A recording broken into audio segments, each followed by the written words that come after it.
The May 14th, 2013 meeting of the Monroe County Legislature will now come to order. Legislators, please take your seats. Will the clerk please call the roll?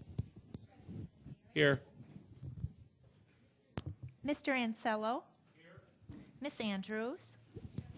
Mr. Antelli. Mr. Barker. Here. Mr. Baroth. Ms. Boyce. Here. Dr. Carbone. Here. Mr. Colby. Here. Mr. Daniele. Here. Mrs. Draw. Here. Mr. Gamble. Here. Mr. Gamina. Here. Mr. Haney. Here. Mr. Hanna. Here. Mr. Howland. Here. Ms. Kaylee. Here. Mr. John Lightfoot. Here. Mr. Willie Lightfoot. Here. Mr. McCann. Here. Mr. Michike. Here. Mr. Morelli. Here. Mr. Patterson. Here. Dr. Quattro. Here. Mr. Rocco. Here. Mr. Tucciarello. Here. Mrs. Valerio. Here. Mr. Wilcox. Here. Mr. Yolovich. Here. At this time, please stay seated, and I'd like to introduce the Deacon John Patterson of the Church of the Assumption, who's been invited here tonight by Legislator Kieran Hanna.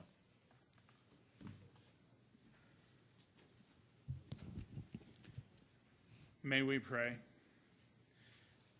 Gracious God, this evening we acknowledge that you work in the affairs of humankind, especially in our communities. Our prayer is that we as a legislative body will listen carefully, respond appropriately, and live each day and session acutely aware of the need for your guidance. You grace us with men and women who lead, prompted by the power of personal conviction, to help shape our regional, state, and national conscience and provide examples of extraordinary leadership. Today we gather to manage the civil affairs of the community we are privileged and honored to represent. We are mindful of the enormity of the trust that has been placed in each one of us. It is our task to reflect not only the common concerns, but also the heart and soul of the citizens of Monroe. Grant that we may be ever mindful of the intrinsic values of your creation that you have implanted in each of us, your children, the ideals of justice, freedom, liberty, and opportunity. Grant that this legislature will inform the dialogue of our community and act with the very best of our human effort toward appropriate ends that ultimately rest in your providential care. We acknowledge that the spirit of service, which we both exercise and celebrate this evening, is often in need of vigilant care. So we ask you to bless us with your wisdom, strength, and the encouragement of your care. Endow us now with your blessings, as you would also bless our community, state, and nation. Amen.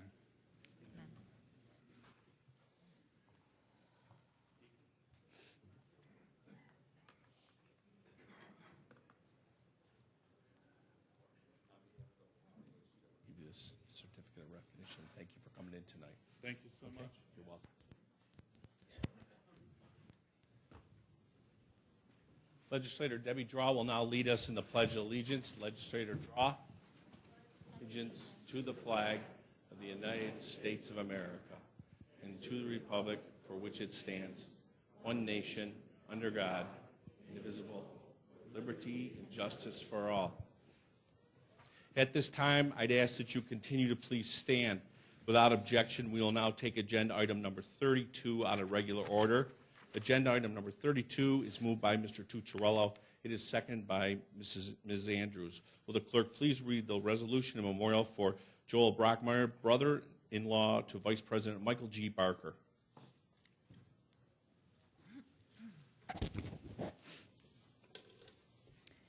Expressing regret of the Monroe County Legislature on the recent passing of Joel P. Brockmeyer. Be it resolved that the Monroe County Legislature hereby expresses its deep sympathy at the recent passing of Joel P. Brockmeyer, brother-in-law of Monroe County Legislator and Vice President Michael G. Barker. And whereas Joel passed away on Tuesday, April 16, 2013, and whereas Joel's passion in life was organic food, he started his own business, J. Appleseed Food and Garden Company in Grass Valley, California, to promote the growth of health food. And whereas he was an avid outdoorsman and traveler who biked across Europe, climbed and skied mountains throughout North America, motorcycled across the United States, and sailed and paddled throughout the Great Lakes and Finger Lakes. And whereas his favorite place on earth was Leroy Island on Sodus Bay in Wayne County. And whereas Joel was predeceased by his mother, Patricia, he is survived by his father, Reverend Philip Brockmeyer, brothers Tim and Stacy, his wife, Mark and Mary Ellen, Kevin and Jean, sisters Terry and her husband Jim Seacrest, Jody, Mike Barker, Jennifer, Mark, Stephanie, and Michelle Seamus McDermott. Also fiancée Janika Sander and 27 nieces and nephews. And whereas Joel will be missed by all of his family and friends, but remembered for his passion for life and the outdoors. And be it further resolved that the clerk of the legislature is hereby requested to forward a copy of this resolution to the bereaved family. This resolution was adopted with each legislator rising in his or her place for a moment of silence.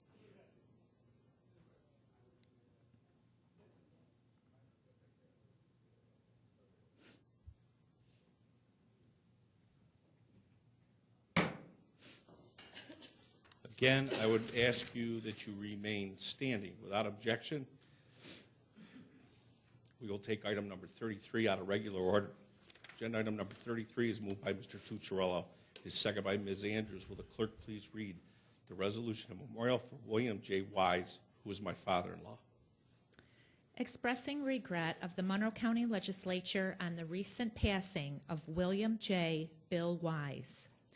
Be it resolved that the Monroe County Legislature hereby expresses its deep sympathy at the recent passing of William J. Bill Wise, father-in-law of President Jeff Adair. And whereas Bill Wise passed away at the age of 82 on Sunday, April 28, 2013, and whereas Bill served in the Army Intelligence during the Korean War, where he was stationed in Vienna, Austria. Upon return from war, he worked as a printer for the Rochester Democrat and Chronicle before becoming a rural carrier for the United States Postal Service, where he retired after 30 years. And whereas Bill, known as Papa to his granddaughters, enjoyed fishing and spending time with his family. And whereas he is survived by his devoted wife of 58 years, Anne, daughter and son-in-law, Michelle and Jeff Adair, granddaughters, Amanda and Caitlin Adair, several cousins, Uncle Robert Heffer, fishing buddies Bill B. and Bill W., and many dear friends. And whereas Bill will be missed dearly by his family and friends. Be it further resolved that the clerk of the legislature is hereby requested to forward a copy of this resolution to the bereaved family.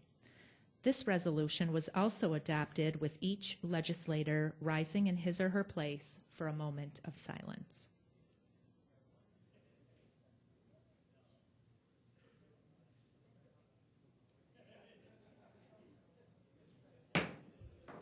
Thank you.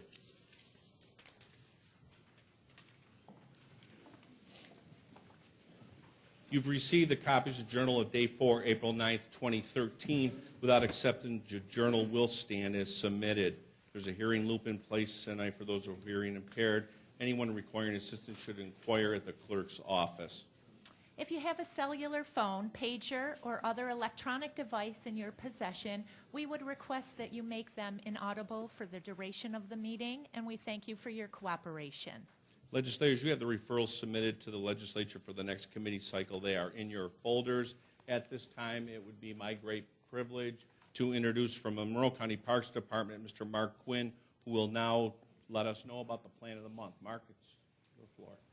Thank you. Good evening. The plan of the month this month is impatiens, specifically New Guinea impatiens.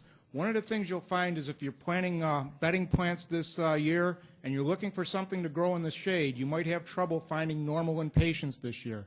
That's because a disease has hit those plants, and it's a downy mildew disease, and they're really not doing well. Most people aren't selling them.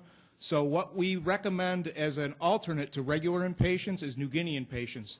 Again, it's a nice plant for a shady area. They're a little bit more difficult to grow than a lot of the things I bring in here. What I'd tell you is they really need a really fertile soil with lots of compost in it. So if you're planting it in your garden, you want to mix in about 50% compost. Again, this is a nice flowering plant that you can plant in the shade. Most of your annuals, you'll have to have a lot of sun. This will do well with partial shade.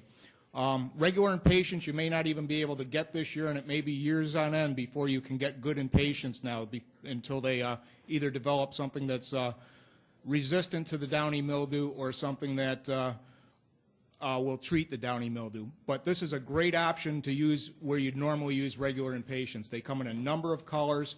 Again, the care is a little tricky. You need to keep them moist, but they don't like to be wet, so you don't want to let them dry out too well. Interestingly, with the annuals, people in the last couple weeks have said, oh, we should get our annuals out at 70 degrees. Well, if these guys were out last night, they wouldn't be looking like that. They don't like it until it's about 45 degrees night temperatures.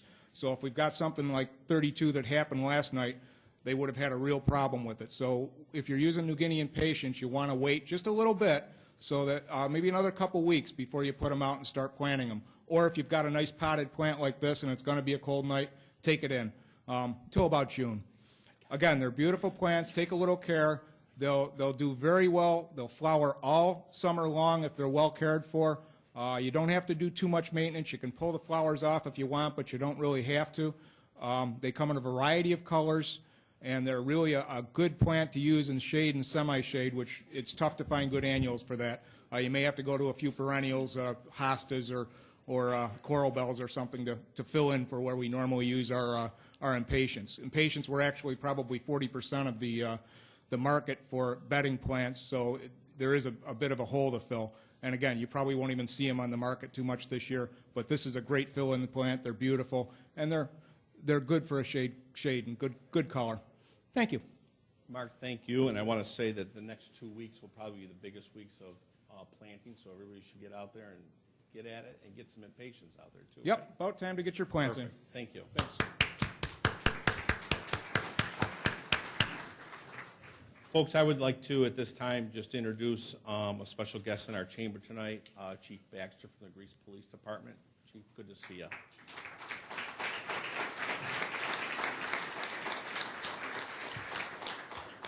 This evening, we have several proclamations scheduled. Madam Clerk.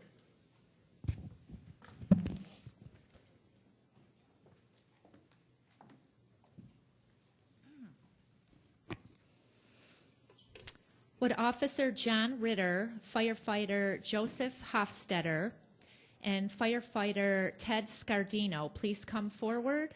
Also, County Executive Maggie Brooks, President Jeffrey R. Adair, and Legislators Carmen F. Gamina, E. Daniel Quattro, and Rick Antelli.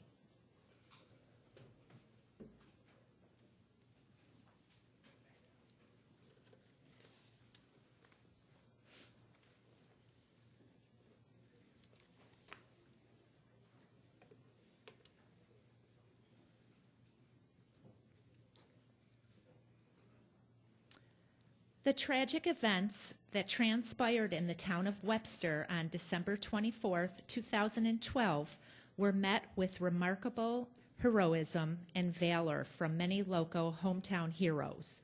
Among those were Greece Police Officer John Ritter and West Webster firefighters Joseph Hofstetter and Ted Scardino. Joseph Hofstetter was injured shortly after arriving on the scene that morning. He took cover and described the scene as best he could by radio to responding emergency personnel. The information he provided stopped additional first responders from entering the ambush, ultimately saving many lives.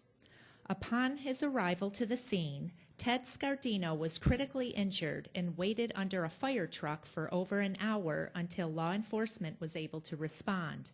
He risked his own life for his neighbors, and in the weeks following, he has received an outpouring of support from the community he fought to protect. Greece police officer John Ritter was driving behind a West Webster fire truck, responding to the scene when a bullet passed through his windshield. John quickly responded by alerting other police officers and fire crews of the imminent danger. His quick thinking saved lives and prevented further injuries that day. The bravery displayed by these three public safety professionals, along with many others that morning, will never be forgotten in Monroe County. We recognize and thank all of our local hometown heroes for the tremendous sacrifices they make each and every day to keep our homes and our families safe. Therefore, we, Maggie Brooks, Monroe County Executive, and members of the Monroe County Legislature, do hereby proclaim Tuesday, May 14th, 2013, to be Hometown Heroes Day in Monroe County, and urge all residents to honor Joseph Hofstetter, Ted Scardino, and John Ritter for their outstanding heroism and acts of courage on December 24th, 2012. Congratulations.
With the Monroe County Sheriff's Office SWAT team, Sheriff Patrick O'Flynn and Peter Kehoe, Executive Director of the New York State Sheriff's Association, please come forward.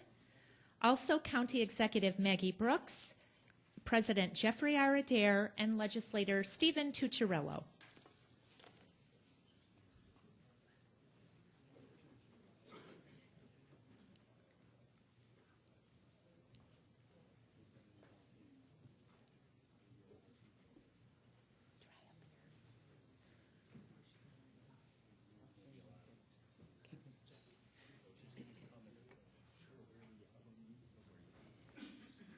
Right in the front.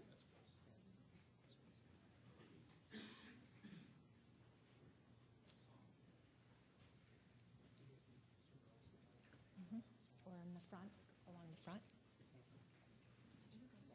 Sure. Yeah, we have a lot of them.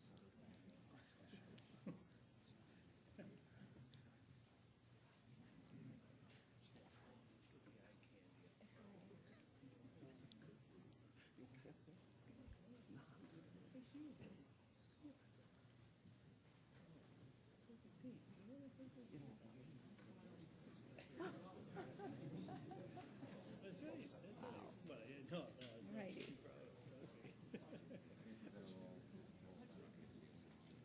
Okay, all righty.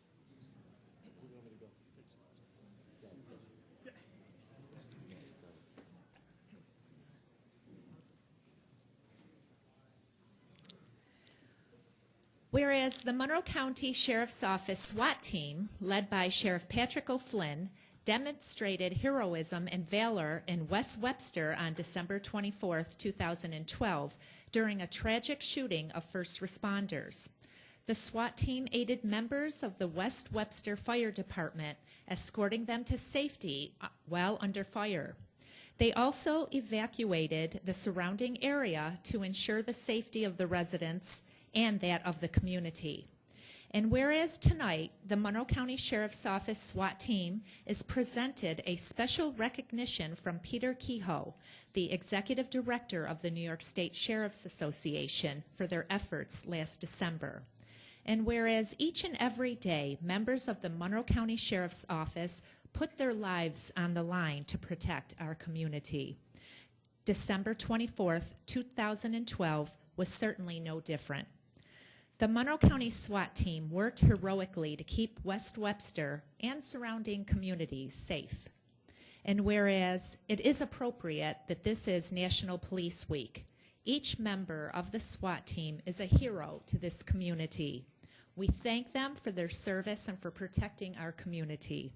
Now therefore we, Maggie Brooks, County Executive, Jeffrey R. Adair, President, and Stephen Tucciarello, Majority Leader, on behalf of the citizens of Monroe County, do hereby recognize the Monroe County Sheriff's Office SWAT team for their heroic efforts in West Webster on December 24th, 2012. Congratulations.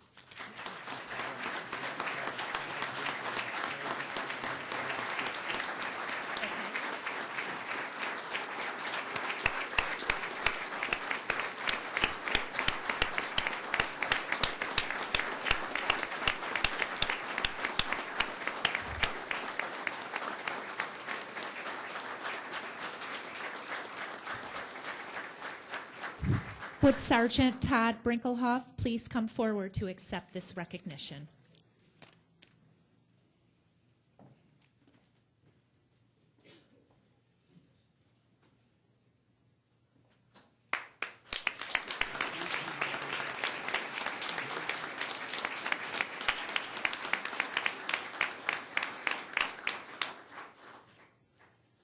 Thank you, and on behalf of all the sheriffs of New York State, I'm very pleased to be here today to recognize and honor the heroes who responded to the tragic events of December 24th, 2012. And I do not call them heroes because of what they did December 24th. For me, they're heroes. They were heroes when they took on the job of deputy sheriff. You know, for you and me, and most of us here anyways, when we're getting ready for work in the morning, we're probably thinking about, you know, is the secretary going to be late? Is the big deal going to go through? And what are we going to have for dinner? I think police officers, when they're getting ready for work, many of them are thinking, am I going to be called upon to save a life today? Am I going to be called upon to take a life today to save somebody else's life? And am I going to come home at all tonight? Because too many do not come home.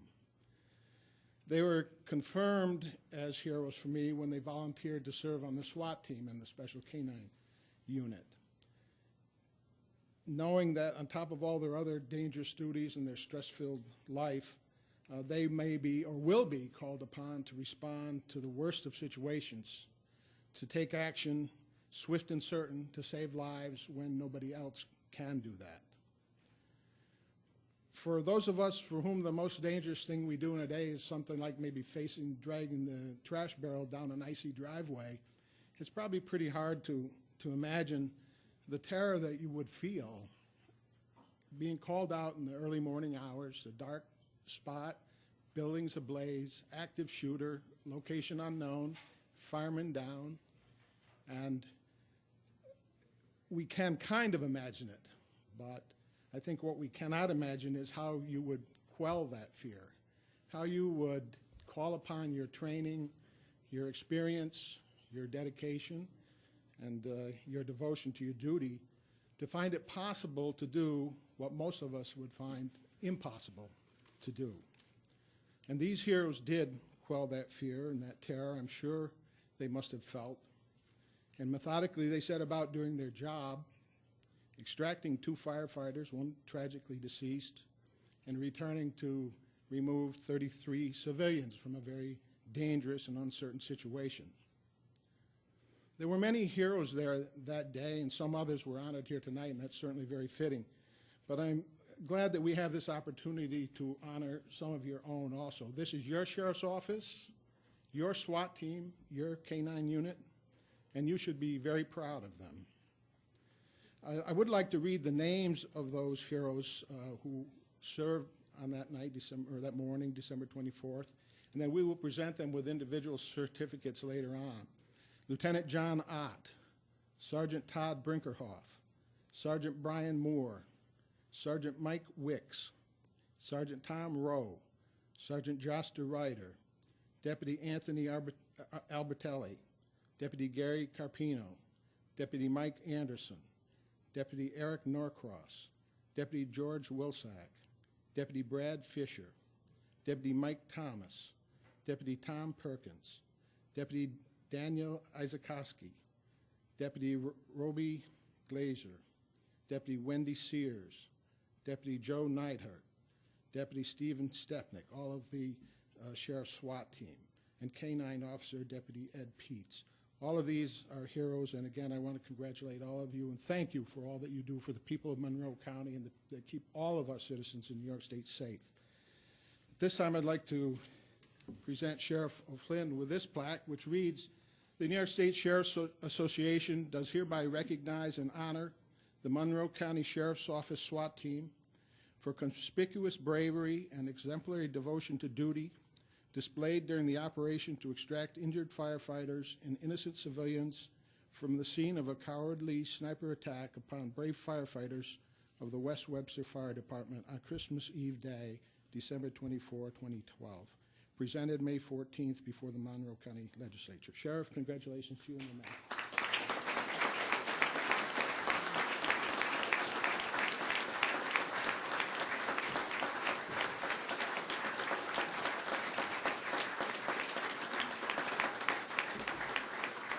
Well, Peter, thank you, and the entire association for the support. And I would be remiss if I didn't thank our county executive, Maggie Brooks, and all of the members of the legislature for always being there and supporting the efforts of the sheriff's office and making our job possible. Thank you very much.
Would Noah Pereira please come forward? Also, County Executive Maggie Brooks, President Jeffrey R. Adair, and legislators Mike Rocco and Robert J. Colby.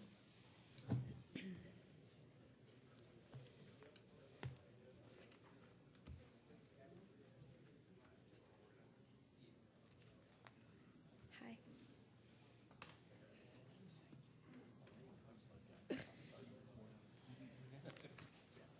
Whereas on February 24, 2013, Clarkson resident Noah Pereira made history by becoming the first out-of-state musher to win the Junior Iditarod in Alaska since it began in 1977. At the age of 16, Noah beat 12 other teams by 4 minutes in the two-day 150-mile race. He ran the final 10 miles alongside his dogs to lighten the load. He is the 6th rookie to win the Junior Iditarod.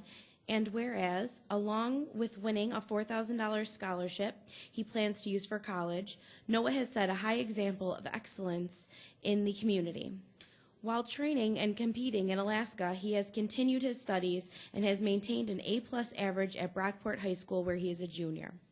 Noah is a mature young man who owns 9 Alaskan Huskies that he trains on snowmobile paths and parks in the Clarkson area. And whereas Noah has said that he hopes to compete in the 1,049-mile Iditarod competition in the future. His ambition is contagious, and we congratulate Noah on his historic win and wish him the best of luck as he moves forward in mushing. Now, therefore, we, Maggie Brooks, County Executive, Jeffrey R. Adair, President, Mike Radico, Legislator District 2, and Robert J. Colby, Legislator District 20, on behalf of the citizens of Monroe County, do hereby recognize and congratulate Noah Pereira on winning the 2013 Junior Iditarod. Congratulations.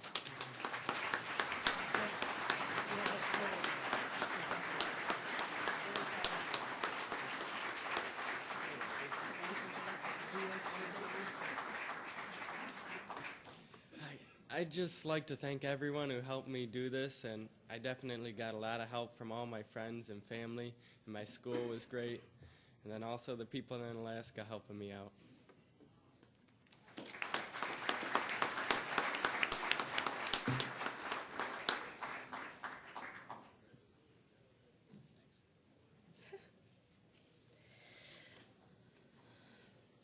Would Grace Tillingast please come forward? Also President Jeffrey R. Adair and legislators Steve Tucciarello and Mary Valerio.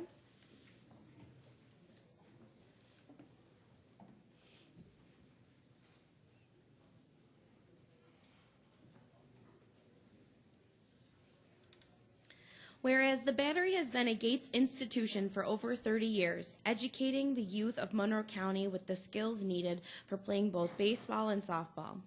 In those 30 years, Grace Tillingast, along with her husband, the late John Tillingast, have played an integral role in the success the Battery holds today. And whereas Grace Tillingast became president of the Battery after working 30 years as the company's business manager, where she held the responsibility of maintaining the monthly budget of the Battery, and today shares equal responsibility with her son, Fred Tillingast. And whereas Mrs. Tillingast, in addition to her role at the Battery, has also received many distinguished honors and accolades from the Monroe County community and New York State. Mrs. Tillingast has held a position as a former executive of Eastman Kodak Company and currently serves as the chair of the Rochester Hispanic Business Association and is involved in a variety of community groups, including the Arts and Cultural Council for the Greater Rochester, as well as a trustee at Monroe Community College. And whereas Monroe County congratulates Grace Tillingast for her important role in Monroe County in helping to sustain the influence and importance of the Battery, as well as her cultural impact and leadership. Monroe County also congratulates Mrs. Tillingast on her receiving the New York State Women of Distinction Award. Now, therefore, we, Jeffrey R. Adair, President, Stephen Tucciarello, Majority Leader, and Mary Valerio, Legislator District 3, on behalf of the Monroe County Legislature, do hereby recognize and congratulate Grace Tillingast. Congratulations.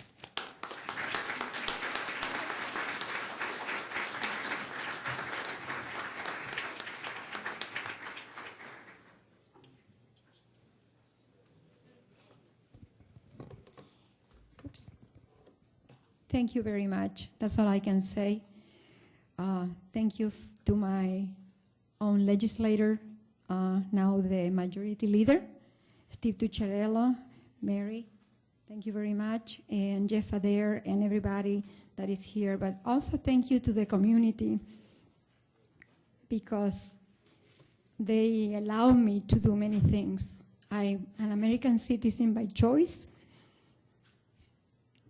and I spent 40 years trying to do as much as I could for my adopted community.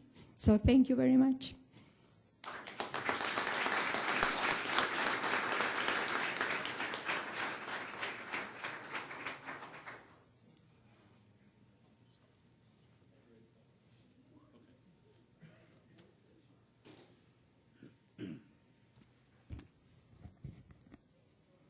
Would Raymond J. Griswold please come forward? Also, President Jeffrey R. Adair and legislators Debbie Draw and E. Daniel Quattro.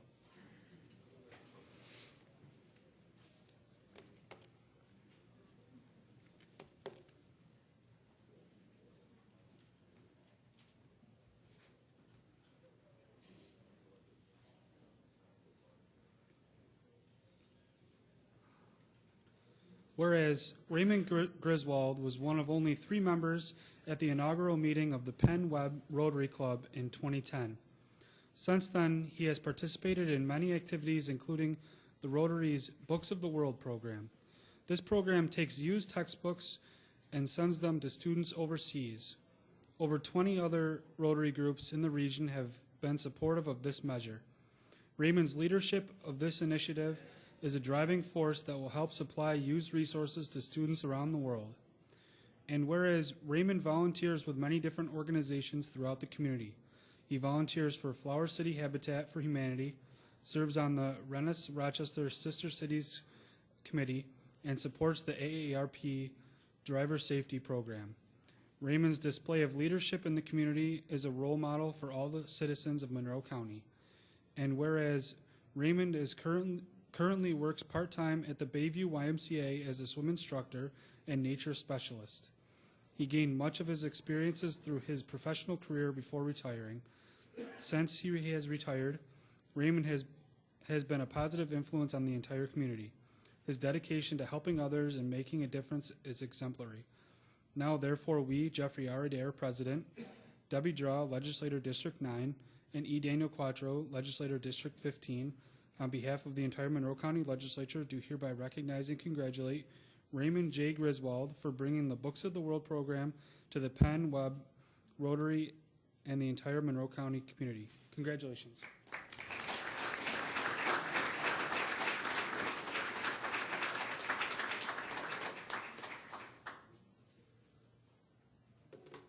Thank you very much for this honor.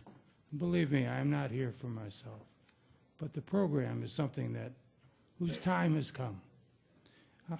Beginning in about the year 2000, the Rotary down in Texas started collecting textbooks that were literally headed for the landfill. And those textbooks now are being routed to countries in South Africa, countries in Namibia, Swaziland, literally 25 countries all over the world, with Rotarians on both ends controlling the entire project. And it is done at a remarkably low cost. We here in Monroe County are on our 3rd particular semi heading out of Rochester, and that will head out in June. Through the support of the different Rotary clubs, through financial contributions, and through the support of legislatures like yourselves, we would like to get the message out to area school districts that they have a better alternative for their textbooks than the landfill. Believe me, the people in Africa appreciate it. Thank you.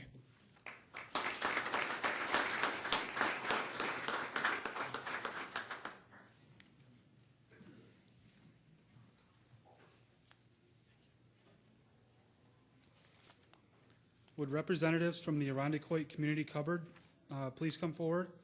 Also, President Jeffrey R. Adair and Legislator Joseph D. Morelli, Jr.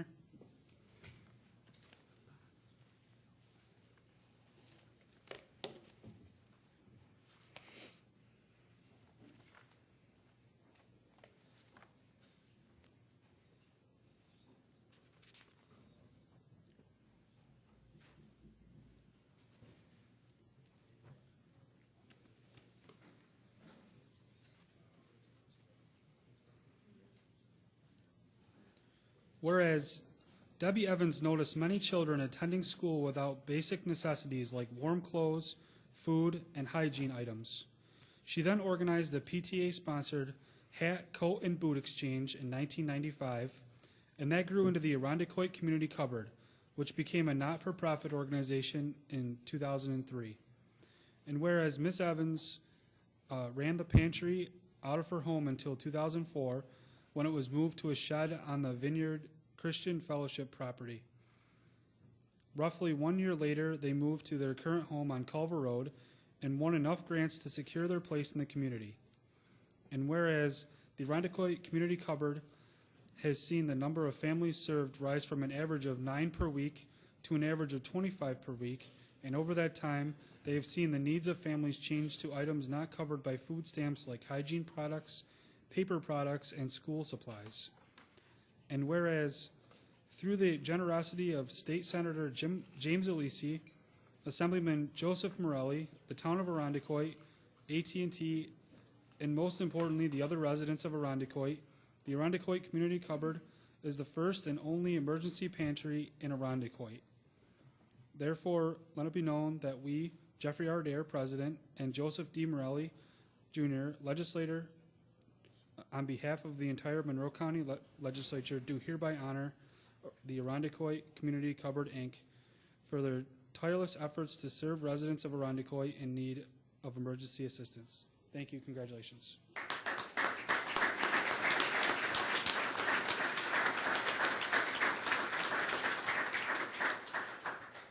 Thank you very much. I'm very humbled to receive this today. When we started this 17 years ago, we definitely never thought that we would be in a position like this to receive awards. And I wouldn't be able to do this without a magnificent board of directors that supports our mission, residents of Irondequoit who give us about 90% of our donations. And I have an awesome family that didn't try to talk me out of this when our house was filling up with items every holiday season. So thank you very much, and I hope you all continue to think about other pantries that are within the county because they're all struggling right now. Thanks.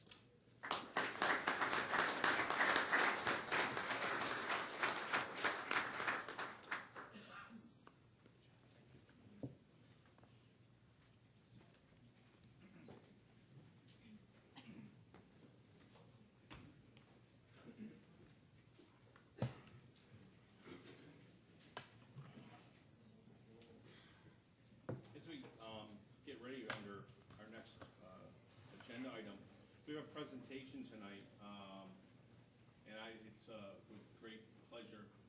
Oh, I'm sorry, I don't have my mic on. That would help, huh? It's there we go. Thank you, David. It is my pleasure tonight to introduce to the legislators and the people in our chambers Don Jeffries, who's the president and CEO of Visit Rochester, Inc. And one of the reasons that I asked him to come here is Don is new in his position, and I have never seen the enthusiasm, the level of enthusiasm, the level of intensity at Visit Rochester that I've seen today. And my hat's off to Don. He hit the ground running. And I saw this presentation. I think I've seen this presentation twice today that Don is going to present. And I really wanted the rest of the legislature to see it today and for Don to give us a few words about what he's doing over at Visit Rochester. So as soon as the AV department here is hooked up and ready to go, the AV club, that's right. I never belonged to that. I wasn't going to make it. Don, the floor is yours. As soon as these guys get this up and running, go for it. Thank you. Thank you very much. I appreciate the time. As Jeff said, I'm pretty new at the job, and I have a presentation that I'd like to show the legislature. Thank you for having me. We should turn the lights off. Turn the lights off. They won't. Where are the AV guys?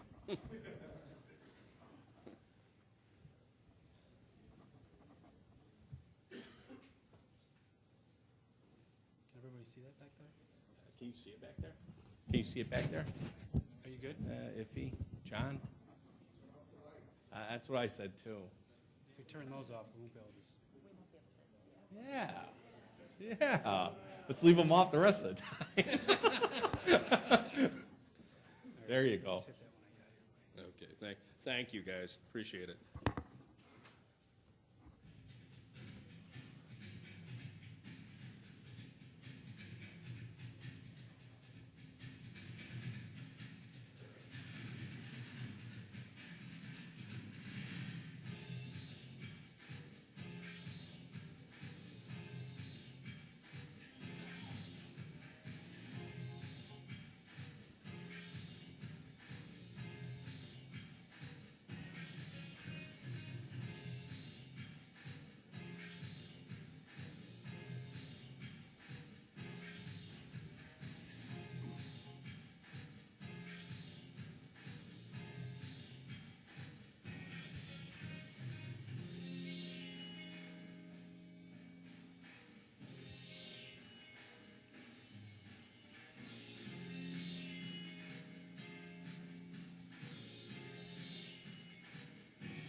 Thank you. I like that. It shows we live in a pretty cool place. Thank you.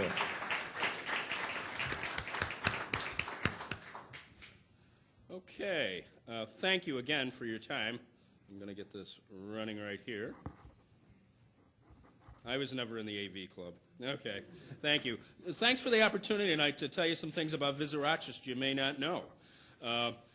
Monroe, Visit Rochester is the official tourism promotion agency for Monroe County. Been in business since 1932. Our mission is to aggressively sell and market Greater Rochester as a preferred destination for meetings, convention, business travel, and leisure. Increase visitor spending and advocate for appropriate destination development. We increase awareness, appreciation, and support for the visit industry. Our budget is approximately $3 million. Where does the revenue come from? A portion of it is from the Monroe County Hotel Tax, which I might say last year was the highest it's ever been. In-kind members and partner support, membership dues, and matching grants. We have 18 full-time staff and 20 part-time staff. Approximately 1.7 visitors visit us each year. The economic impact of that is about $1 billion. State taxes generated is $58 million, and I'm proud to say we generate $64 million in county taxes. Tourism in Monroe County alone is 15,000 direct jobs. Our strategy is to attract a wide range of visitors, provide exceptional visitor service. Return visits are a big part of our policy and our result. Return visits are a terrific way to get people to come here. We increase collaboration and investment. We have 400 members that are members of the Visit Rochester organization. We assist the community and region in its growth, and I want to talk about that for a second. And when I say region, tourism has to be a regional outlook. It can't be just the cocoon of Rochester. Very interesting, in a branding study in 2012, they asked 500 residents what the biggest asset of Rochester and Monroe County was. The number one answer was proximity to the Finger Lakes. So we look at tourism in a regional. Our departments, meetings and convention sales. We have 4 full-time people that travel all the time. And I just hit that. That wasn't good. Anyways, we have 4 full-time people that do sales and marketing. We have a marketing department. We have a PR department. We also have a convention services department. So when people get here where they're meeting in convention, we treat them well. We've really got a leg up on our competitors in Syracuse and Buffalo. We think we have a better product, and we think we have a better convention center.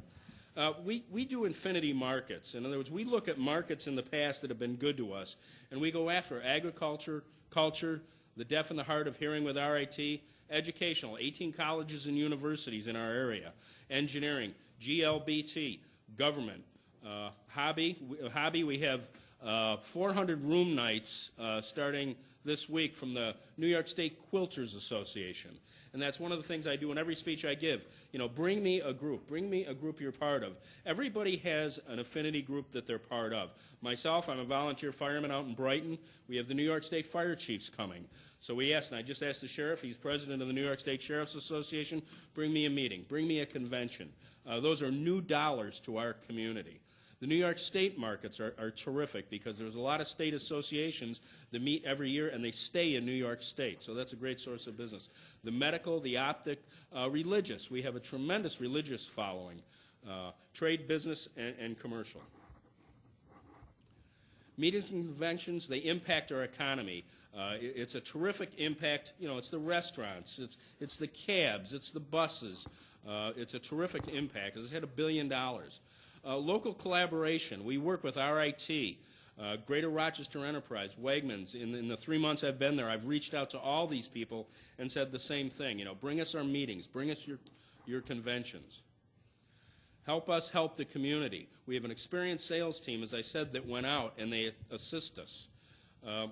In our marketing programs, we have a marketing program with Canada. We get a lot of Canadian visitors in Rochester, and you kind of say, I wonder why. The exchange rate is about the same, but the deal is that it's much more expensive in Canada, and golf is a terrific thing with us.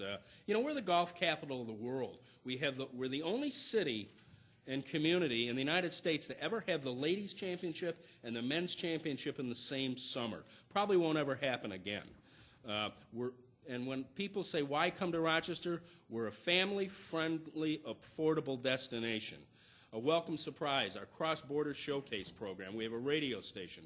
We're doing some stuff in New York City right now. We've made some real headway with Delta Airlines, bringing people in from New York City to Rochester for their meetings. And we just, as you all know, we just had Spider-Man. And why were they here? Because it was half the price of shooting in New York. So we're an affordable destination for that. Visit Rochester again. As I said, our convention services people. You know, we're the official greeters for the PGA Tour. Right now, we've probably got 60 volunteers up at the Lilac Festival in information booths, welcoming our guests to Rochester and telling them what's to do in the nightlife. Our niche markets. These are the markets that we go after as far as tourism.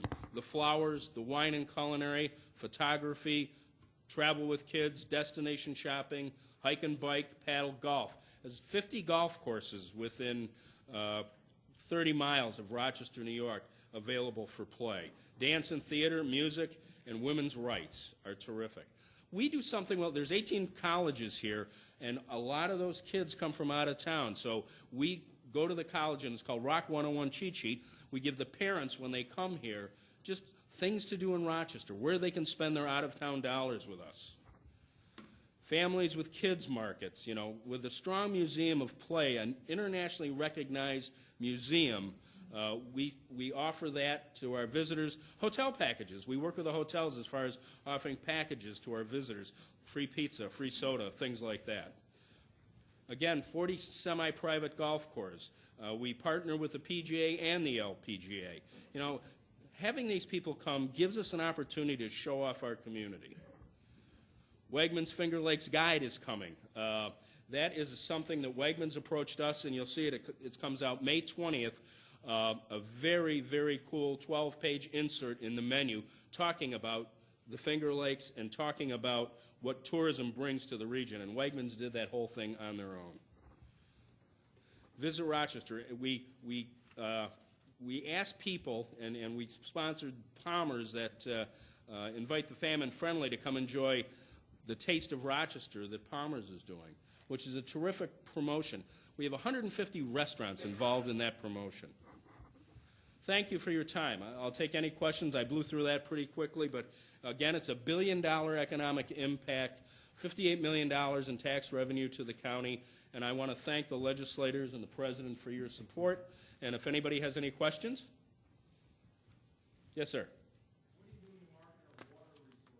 Yeah, we have a program called Wonderful Water, which what we do is we promote as our people. We have two divisions, the sales division and the convention division, but we have a tourism division. And they go around to different trade shows and talk about Lake Ontario, talk about the Finger Lakes. You know, our waterways are absolutely spectacular. I don't know if you saw it.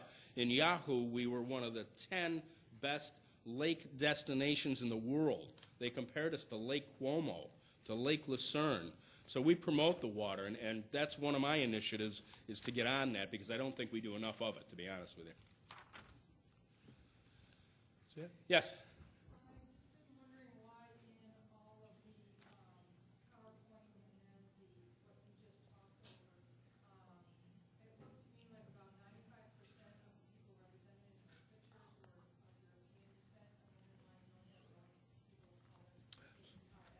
If I hadn't screwed up the PowerPoint, you would have seen more. I clicked over a couple of them. I'm sorry.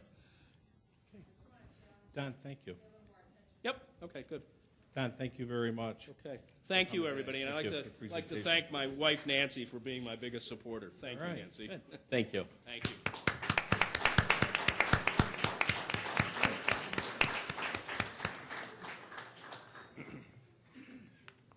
You were right, Cheryl. The lights aren't going to come back on, are they? Nope. It's kind of nice, though. I like it. We will now recess for the purpose of holding one public hearing. I declare open the public hearing on local law intro number 126 of 2013, entitled Enacting a Local Law Authorizing Sale of Public Auction of 3 parcels of county-owned real property, including improvements in the city of Rochester. There are no public hearing speakers. There being none, I declare this public hearing closed and reconvene the May 14th, 2013 meeting of the Monroe County Legislature. You have in your folders the approved minutes of the last cycle. There are no formal committee reports scheduled this evening. We'll now move on to our public forum. We have several registered speakers tonight. Be aware, please, people, that one of the things about our public forum is that the legislators want to hear everybody, so when your name is called, promptly come up. You will have 2 minutes to speak, and I want to please make sure that you're aware of that. A buzzer will go off, and at that time we'll ask you to summarize your comments. Go ahead, Cheryl. I will call 3 people forward at one time, and our first 3 speakers will be Jensen Carabolo, Sister Grace Miller, and David Adius. Please come forward.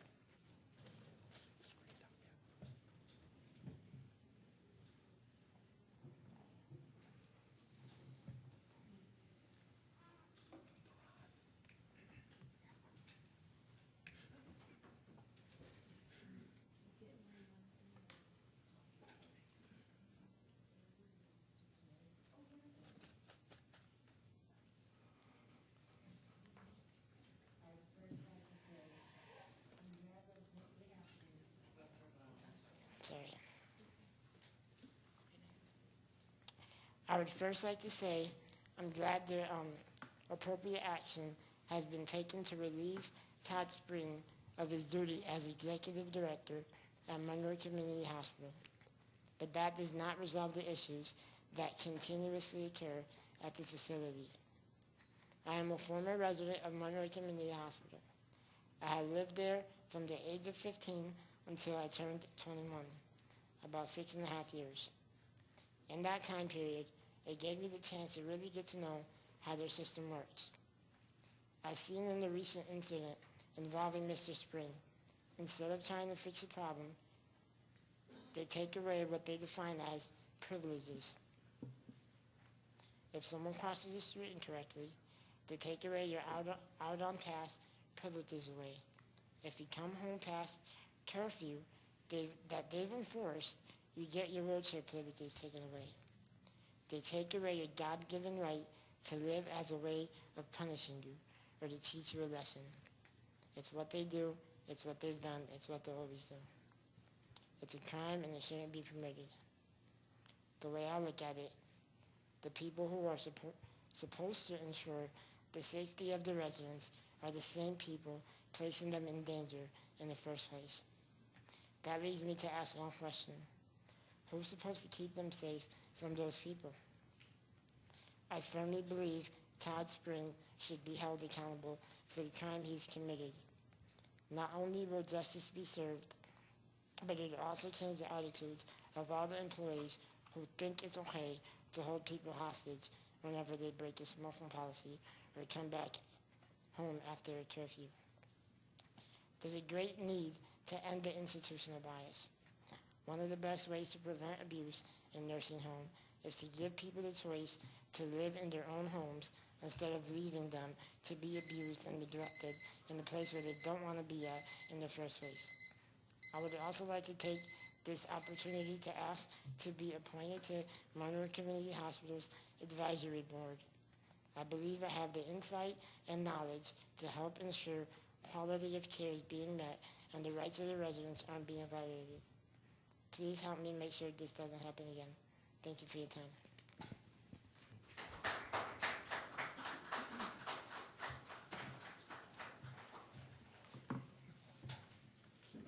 Sister Grace Miller.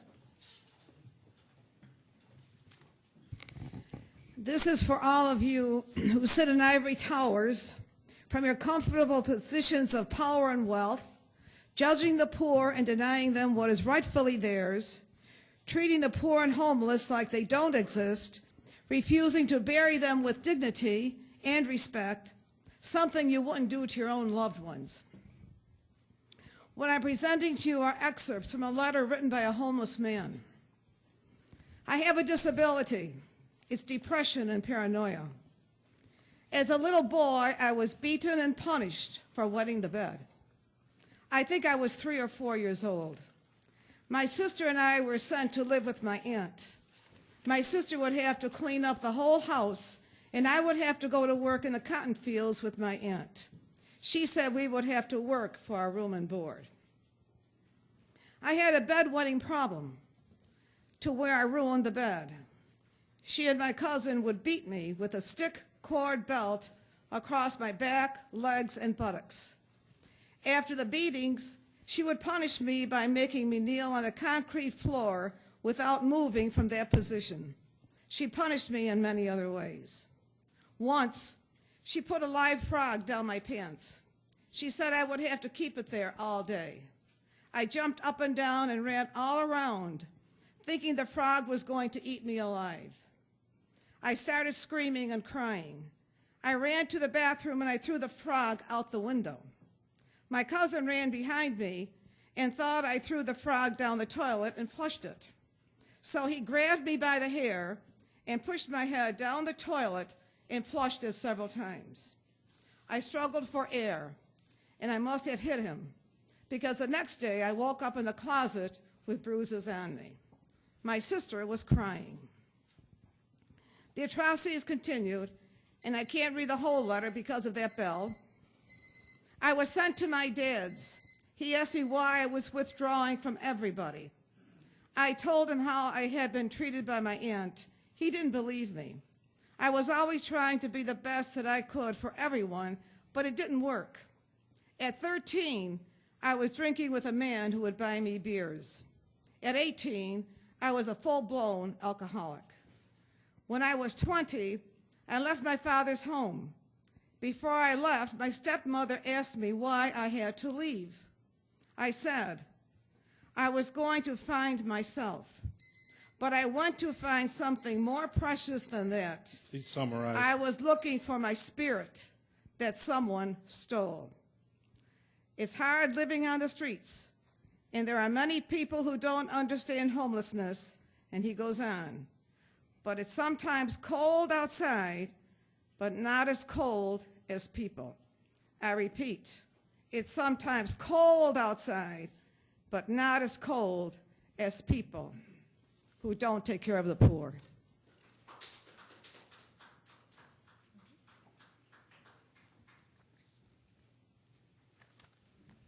Good evening. My name is Dave Adius. I am the Assistant Director of Advocacy for the Center for Disability Rights. I'd like to start my 2 minutes with a scenario.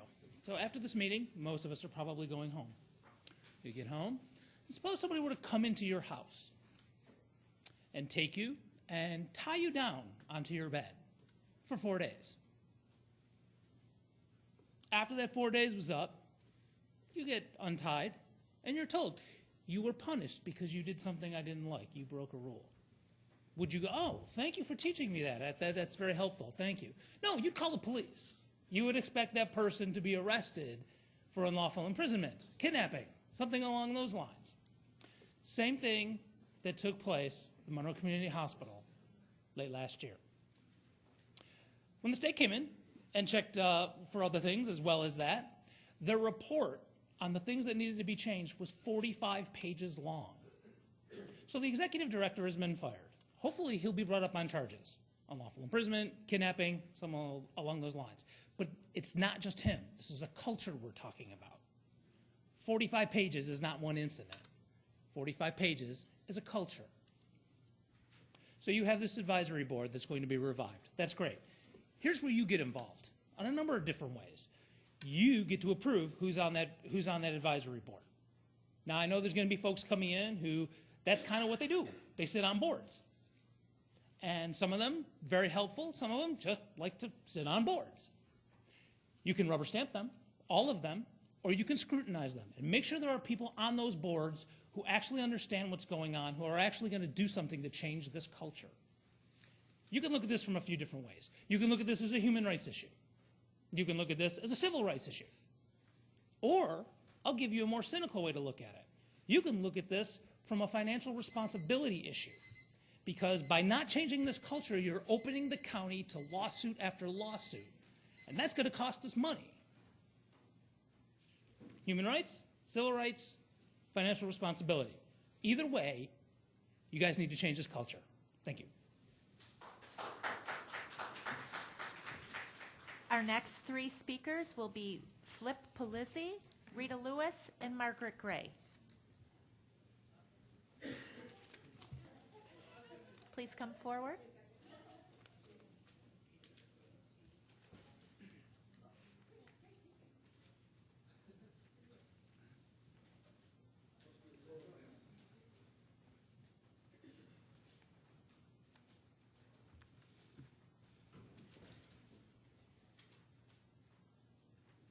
Rita Lewis.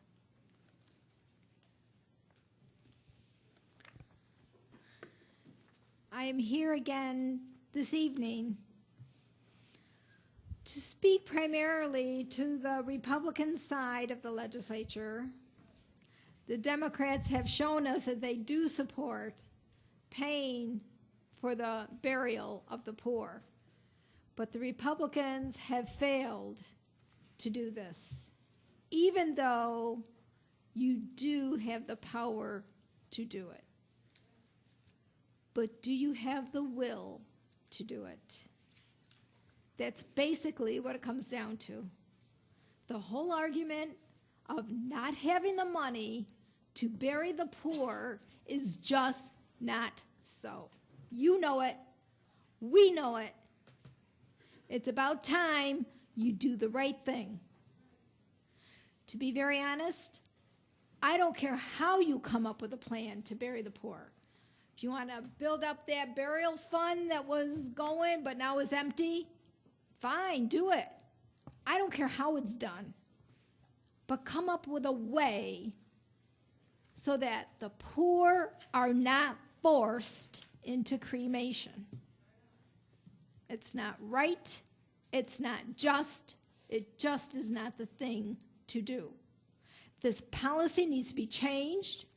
There was a time when the county paid for the cemetery, for the casket, for the vault, for the poor. But they have stopped since February of 2006. There were times in the interim when we were able to secure the funding for those items, one way or another. But now that fund is empty. No money in it. So come up with some way of doing it. You need to do the right thing. And we will stop coming here and talking about it if you just do what you need to do. Thank you.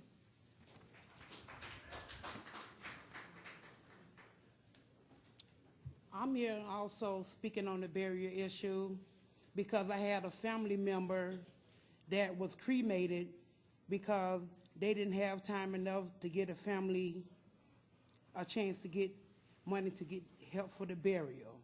Why is it so hard for anybody to understand that when God made us, he made us in his image? Why is it so hard for us to understand that when God come back, when the world was destroyed by water, they're going to be destroyed by fire next time?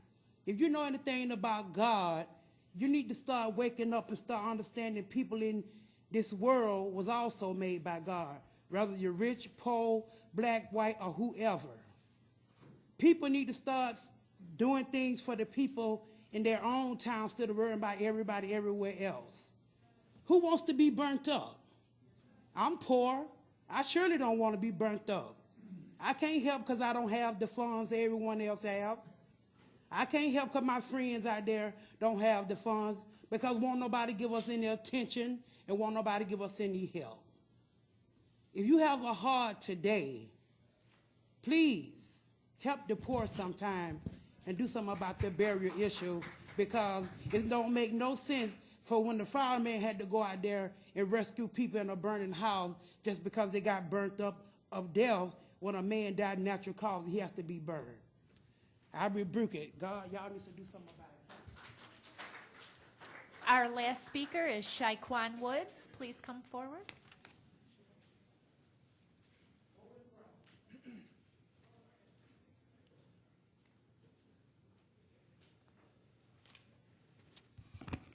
Good evening. My name is Shaquan Woods, and I'm here to talk about the burial issue. It's not right how our poor people, the loved ones that we have, be cremated. They shouldn't be cremated. They should be buried the right way. It doesn't matter if we don't have the money. At least you come up with something to help bury our poor people the way they should be buried. They shouldn't have to be laid on a table where they're pushed into cremation and their family doesn't have enough money. Come on now, you guys should be able to help us with this burial issue so that way we don't have to keep coming back here talking about the burial issue. Thank you. This concludes the public forum. At this time, we'll recess the May 14, 2013 meeting of the Monroe County Legislature and convene the Pure Waters Administration Board for the Rochester and Northwest Quadrant Pure Waters District. The clerk will please note the attendance and read the first item on the agenda. PWAB 1, referral 13-126. Moved by Legislator Holland, second by Legislator Yolovich. This is a motion to adopt. Is there any discussion at this time? Seeing none, all those in favor indicate by saying aye. Opposed? The item carries. PWAB 2, referral 13-126. Moved by Legislator Holland, second by Legislator Yolovich. This is a motion to adopt also. Is there any discussion at this time? Seeing none, all those in favor indicate by saying aye. Opposed? The item carries. Next item. PWAB 3, referral 13-142. Moved by Legislator Holland, second by Legislator Yolovich. This is the motion to adopt. Is there any discussion at this time? Seeing none, all those in favor indicate by saying aye. Opposed? The item carries. We will now recess the Rochester and Northwest Quadrant Pure Waters District and adjourn the Pure Waters Administration Board. The May 14th, 2013 meeting of the Legislature is now reconvened. We will now proceed with considerations of local law. Will the clerk please read the first item on the agenda? Item number 1, referral 13-106, providing that local. Moved by Legislator Quattro, second by Legislator McCann. This is a motion to lift from the table. All in favor? Any opposed? The item carries. Next item. Item number 2, referral 13-106, providing that local law. Moved by Legislator Quattro, second by Legislator McCann. This is the motion to adopt. Is there any discussion at this time? Legislator Haney? Thank you, Mr. President. I'm a little confused as to why we're handling the sale of these properties as a local law as opposed to a resolution, which is the way we handle most of our sales. Mr. President, I'm wondering if someone could explain to me why we're doing this by local law.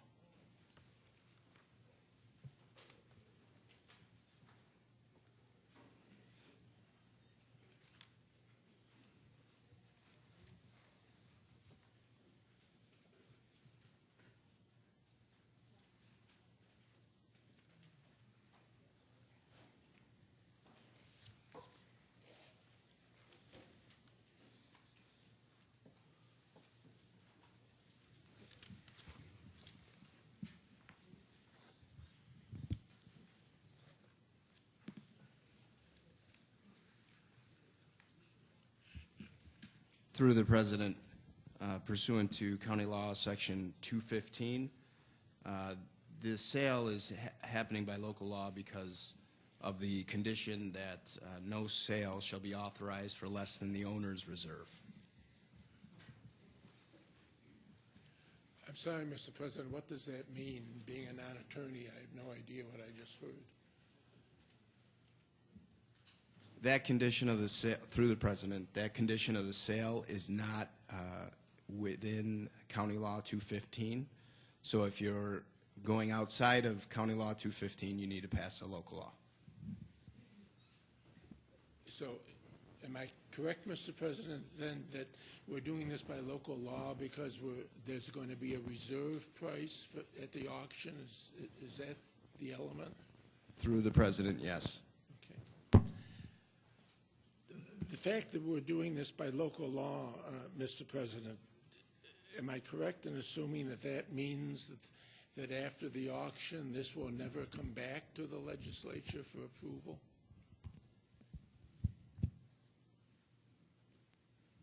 Through the president, yes.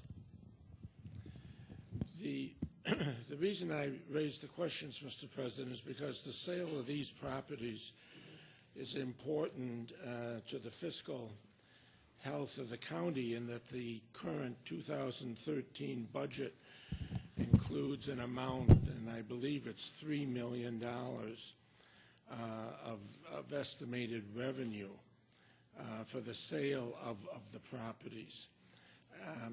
An additional question, what is the reserve price that the county has set for these properties? Through the president, there is no reserve price at this time. The transmittal, I think, says there's a reserve price. Through the president, even if there was a reserve price at this time, it wouldn't be prudent to disclose that if we're looking to get the highest price available.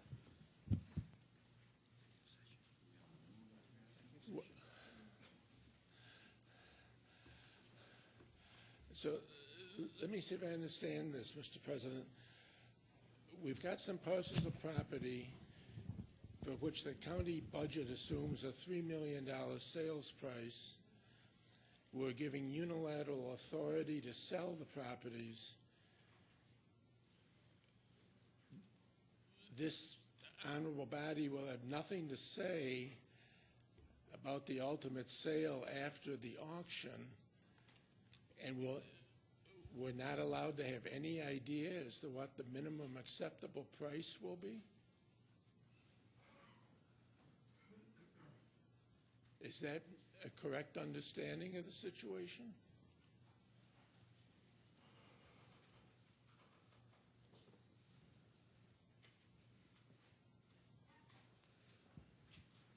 Through the president, would you rephrase that question?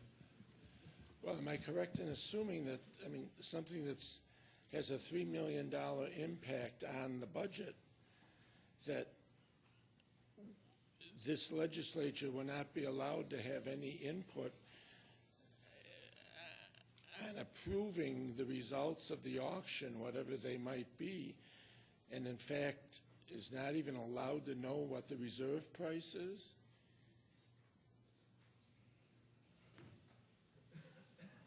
Through the president, that's correct.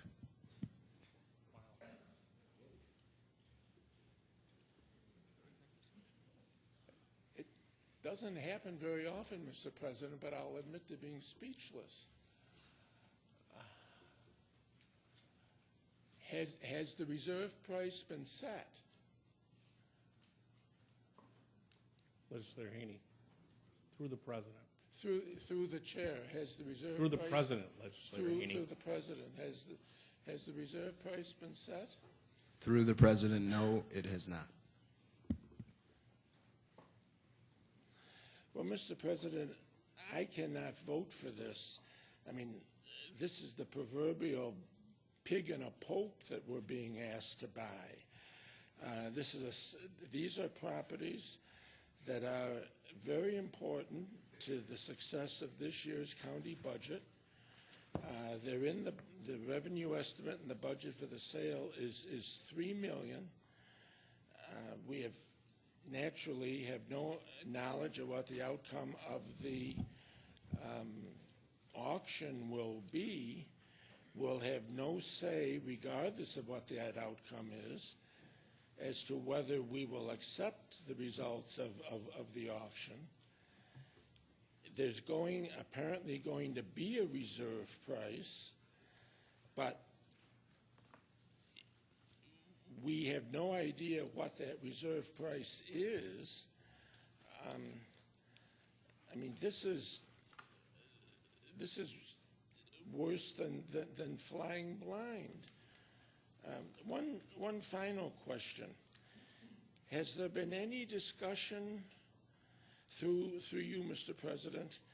Has there been any discussion about in any way involving a local development corporation in the sale of these properties?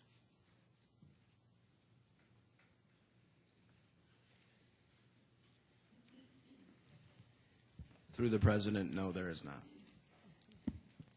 Well, I'm sorry, Mr. President, but because we're flying blind here, I think the inability at a minimum to know what the reserve price is, to me, is very scary. I'm going to vote no, and I would urge my colleagues to vote no. I mean, we are literally buying a pig in a poke. Is there any other discussion at this time?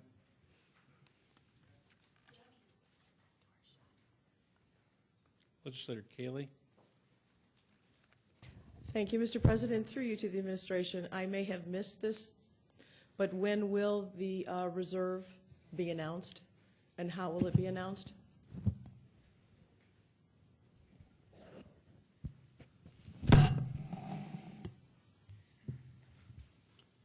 Through the President, the reserve price will not be disclosed as to achieve the highest price for the sale of the property. Thank you. And then if the reserve is not met, what's the next course, please, through the President?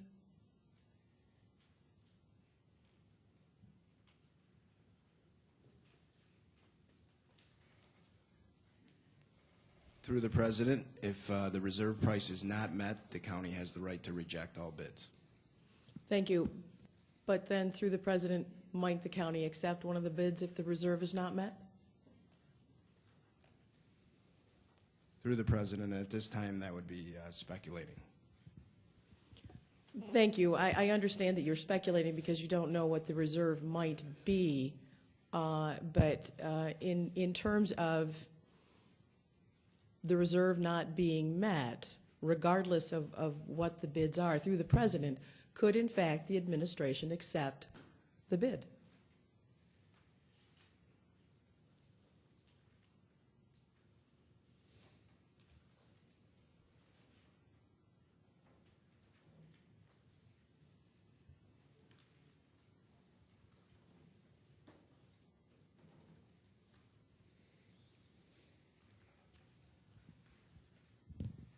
Through the President, the referral is explicit in that if the reserve price is not met, we would reject the bids. Thank you. Is there any other discussion at this time? Legislator Patterson. Thank you. Through the President, I just want to make sure I understand this. You have not set a reserve price for the properties in question. That's correct?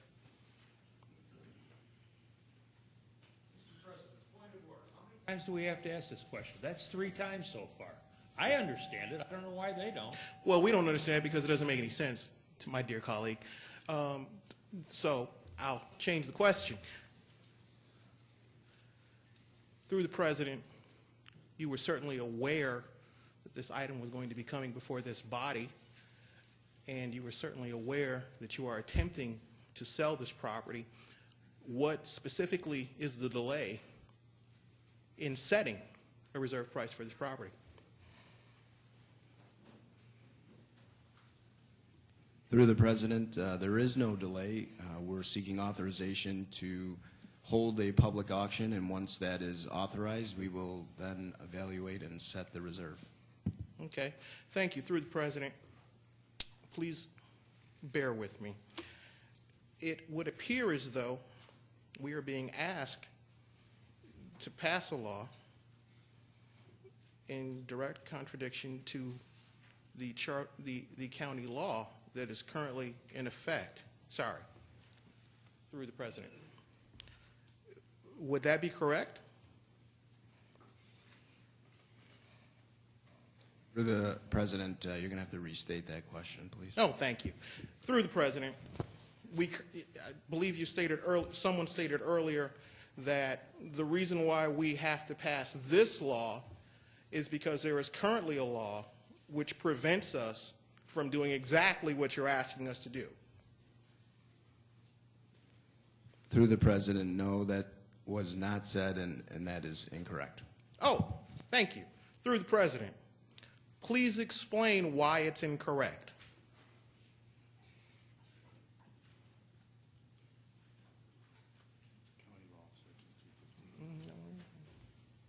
Through the President, you'll have to restate the question. Through the President. I believe there was a statement regarding a particular county law. What was that number there? Section 215. Is that, so there is, could someone please restate that county law for us? Can we get that? Is that something we can look at? Because that sounds like that's the underlying law that we're dealing with here, and this legislation is changing that. Are you asking why it has to be a local law again? Yes. Through the President, because we are putting a term of having an owner's reserve, which is not in Section 215, we have to do a local law to put that condition on the sale. Thank you. Thank you. Is there any other discussion at this time? Hearing none, I'll move to a roll call vote. Mr. Tucciarello? Yes. Ms. Andrews? Yes. Mr. Ansello? Yes. Mr. Antelli? Yes. Mr. Barker? Yes. Mr. Baroth? No. Ms. Boyce? Yes. Dr. Carbone? Yes. Mr. Colby? Yes. Mr. Daniele? Yes. Mrs. Draw? Yes. Mr. Gamble? No. Mr. Gamina?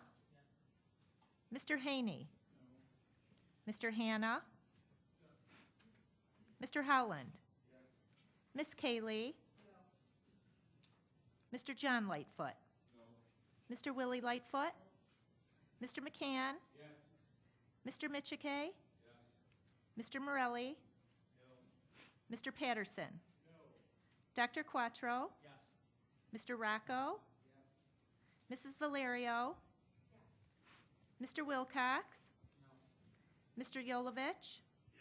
President Adair? Yes. 19 to 10, motion passes. The item carries. Next item, please.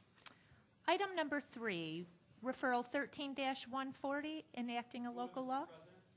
Moved by Legislator Quattro, second by Legislator McCann. This is for introductory purposes only. Next item. Item number 4, referral 13-140, providing that local law. Moved by Legislator Quattro, second by Legislator McCann. This is the motion to be tabled. All in favor? Any opposed? The item carries. Next item. Item number 5, referral 13-140, fixing a public hearing on local law. Moved by Legislator Quattro, second by Legislator McCann. This is the motion to set the public hearing. All in favor? Any opposed? The item carries. We will now proceed with the considerations of motions, resolutions, and notices. Will the clerk please read the next item on the agenda? Item number 6, referral 13-129. Moved by Legislator Holland, second by Legislator Yolovich. Is there any discussion at this time? Seeing none, all those in favor indicate by saying aye. Opposed? The item carries. Next item. Item number 7, referral 13-129BR. Moved by Legislator Yolovich, second by Legislator Howland. Is there any discussion at this time? Seeing none, all those in favor indicate by saying aye. Opposed? The item carries. Next item. Item number 8, referral 13-141, authorizing contracts. Moved by Legislator Howland, second by Legislator Yolovich. Is there any discussion at this time? Seeing none, all those in favor indicate by saying aye. Opposed? The item carries. Next item. Item number 9, referral 13-141BR. Moved by Legislator Howland, second by Legislator Yolovich. Is there any discussion at this time? Seeing none, all those in favor indicate by saying aye. Opposed? The item carries. Next item. Item number 10, referral 13-116. Moved by Legislator Boyce, second by Legislator Hanna and Legislator Yolovich. Is there any discussion at this time? Legislator Patterson.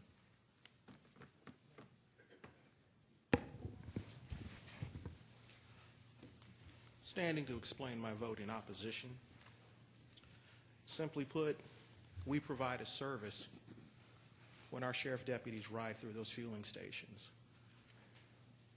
It's a positive for the neighborhoods. It's a positive for the school districts. The notion that we would pay anything extra is unacceptable. And so I'll be voting no on this. Thank you. Is there any other discussion at this time? Seeing none, all those in favor indicate by saying aye. Opposed? Mr. Patterson? Did you get it, Cheryl? Yep. Okay. The item carries. Next item. Item number 11, referral 13-117, accepting grant. Moved by Legislator Howland, or I'm sorry, Legislator Hannah, second by Legislator Yolovich. Is there any discussion at this time? Seeing none, all those in favor indicate by saying aye. Opposed? The item carries. Item number 12, referral 13-118, approving official Monroe County. Moved by the Honorable Robert J. Colby, seconded by Legislator Yolovich. Is there any discussion at this time? Seeing none, all those in favor indicate by saying aye. Opposed? The item carries. Item number 13, referral 13-119, accepting grant. Moved by Legislator Draw, second by Legislator Yolovich. Is there any discussion at this time? Seeing none, all those in favor indicate by saying aye. Opposed? The item carries. Next item. Item number 14, referral 13-120, accepting grant. Moved by Legislator Draw, second by Legislator Yolovich. Is there any discussion at this time? Hearing none, all those in favor indicate by saying aye. Opposed? The item carries. Next item. Item number 15, referral 13-121, accepting grant. Moved by Legislator Draw, second by Legislator Yolovich. Is there any discussion at this time? Seeing none, all those in favor indicate by saying aye. Opposed? The item carries. Next item. Item number 16, referral 13-122, accepting grant. Moved by Legislator Draw, second by Legislator Yolovich. Is there any discussion at this time? Seeing none, all those in favor indicate by saying aye. Opposed? The item carries. Next item. Item number 17, referral 13-123, authorizing. Moved by Legislator Howland, second by Legislator Yolovich. Is there any discussion at this time? Seeing none, all those in favor indicate by saying aye. Opposed? The item carries. Next item. Item number 18, referral 13-124, authorizing energy. Moved by Legislator Hannah, second by Legislator Yolovich. Is there any discussion at this time? Legislator Andrews. Mr. President, I just rise to indicate that I will be voting in favor of this item as well as item number 19 this evening. I did vote against them in committee. I had some questions, but they've been answered, so I'm comfortable going forward. Thank you. Thank you. Is there any other discussion at this time? Hearing none, all those in favor indicate by saying aye. Opposed? The item carries. Next item. Item number 19, referral 13-125. Moved by Legislator Howland, second by Legislator Yolovich. Is there any discussion at this time? Seeing none, all those in favor indicate by saying aye. Opposed? The item carries. Item number 20, referral 13-127, authorizing annual. Moved by Legislator Howland, second by Legislator Yolovich. Is there any discussion at this time? Seeing none, all those in favor indicate by saying aye. Opposed? The item carries. Next item. Item number 21, referral 13-128, amending. Moved by Legislator Howland, second by Legislator Yolovich. Is there any discussion at this time? Seeing none, all those in favor indicate by saying aye. Opposed? The item carries. Next item. Item number 22, referral 13-130, authorizing contract. Moved by Legislator Howland, second by Legislator Yolovich. Is there any discussion at this time? Seeing none, all those in favor indicate by saying aye. Opposed? The item carries. Next item. Item number 23, referral 13-131. Moved by the Honorable Robert J. Colby, second by Legislator Yolovich. Is there any discussion at this time? Seeing none, all those in favor indicate by saying aye. Opposed? The item carries. Next item. Item number 24, referral 13-132, authorizing contract. Moved by Legislator Yolovich, second by Legislator Howland. Is there any discussion at this time? Seeing none, all those in favor indicate by saying aye. Opposed? The item carries. Next item. Item number 25, referral 13-133, authorizing contract. Moved by Legislator Yolovich, second by Legislator Howland. Is there any discussion at this time? Seeing none, all those in favor indicate by saying aye. Opposed?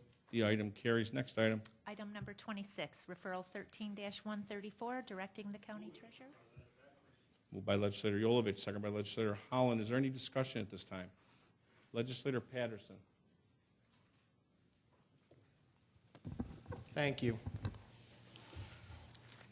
The sale, the publishment of this list is an important county function. And it's also vitally important that we make our community aware of what its government is doing for it, and as some folks on the other side might say, to it. Towards that end, I would urge that we make an attempt at this time to widely disseminate this information. And so I would like to propose an amendment to this particular referral.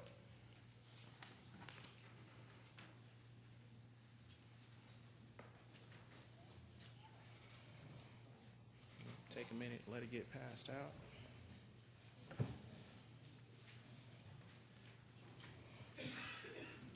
And it's a very simple amendment. We got them out. We got them out there, Joe? Yeah. It was in the meeting. I kind of need that. But I'll share it with you.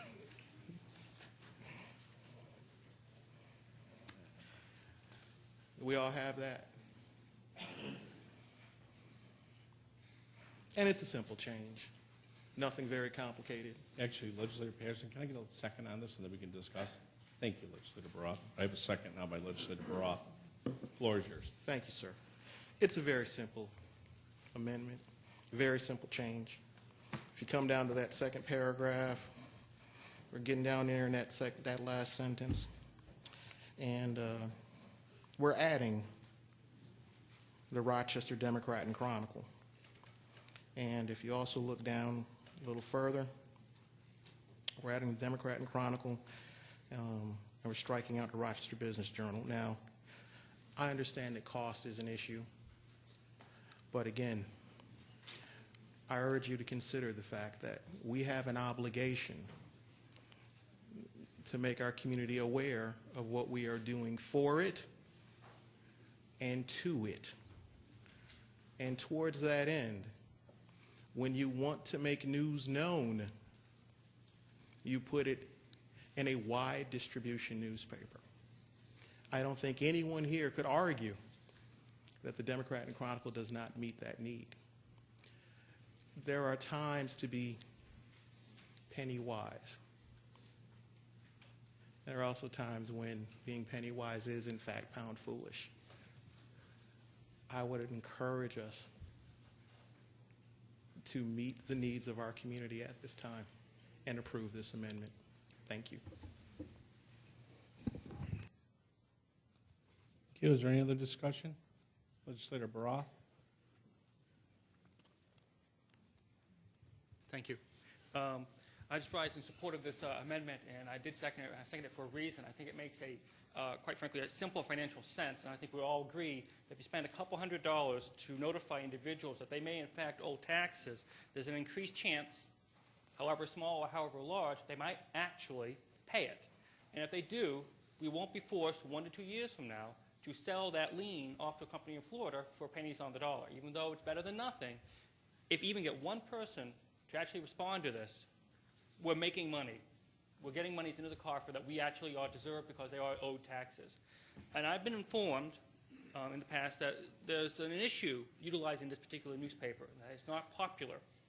Even if it's not popular for whatever reason, it's still in our fiscal best interest to do so. I would urge my colleagues on both sides to consider this amendment, not just to vote against it automatically, but actually consider it for a few moments. And if you can't vote for it for whatever reason, I accept there's reasons not to vote for it.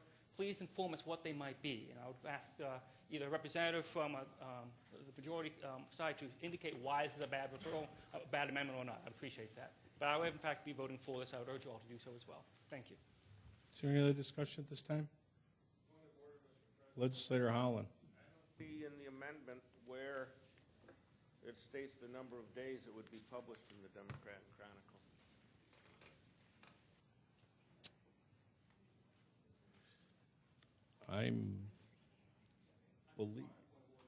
Go ahead. My colleague would refer to the last sentence of the second paragraph.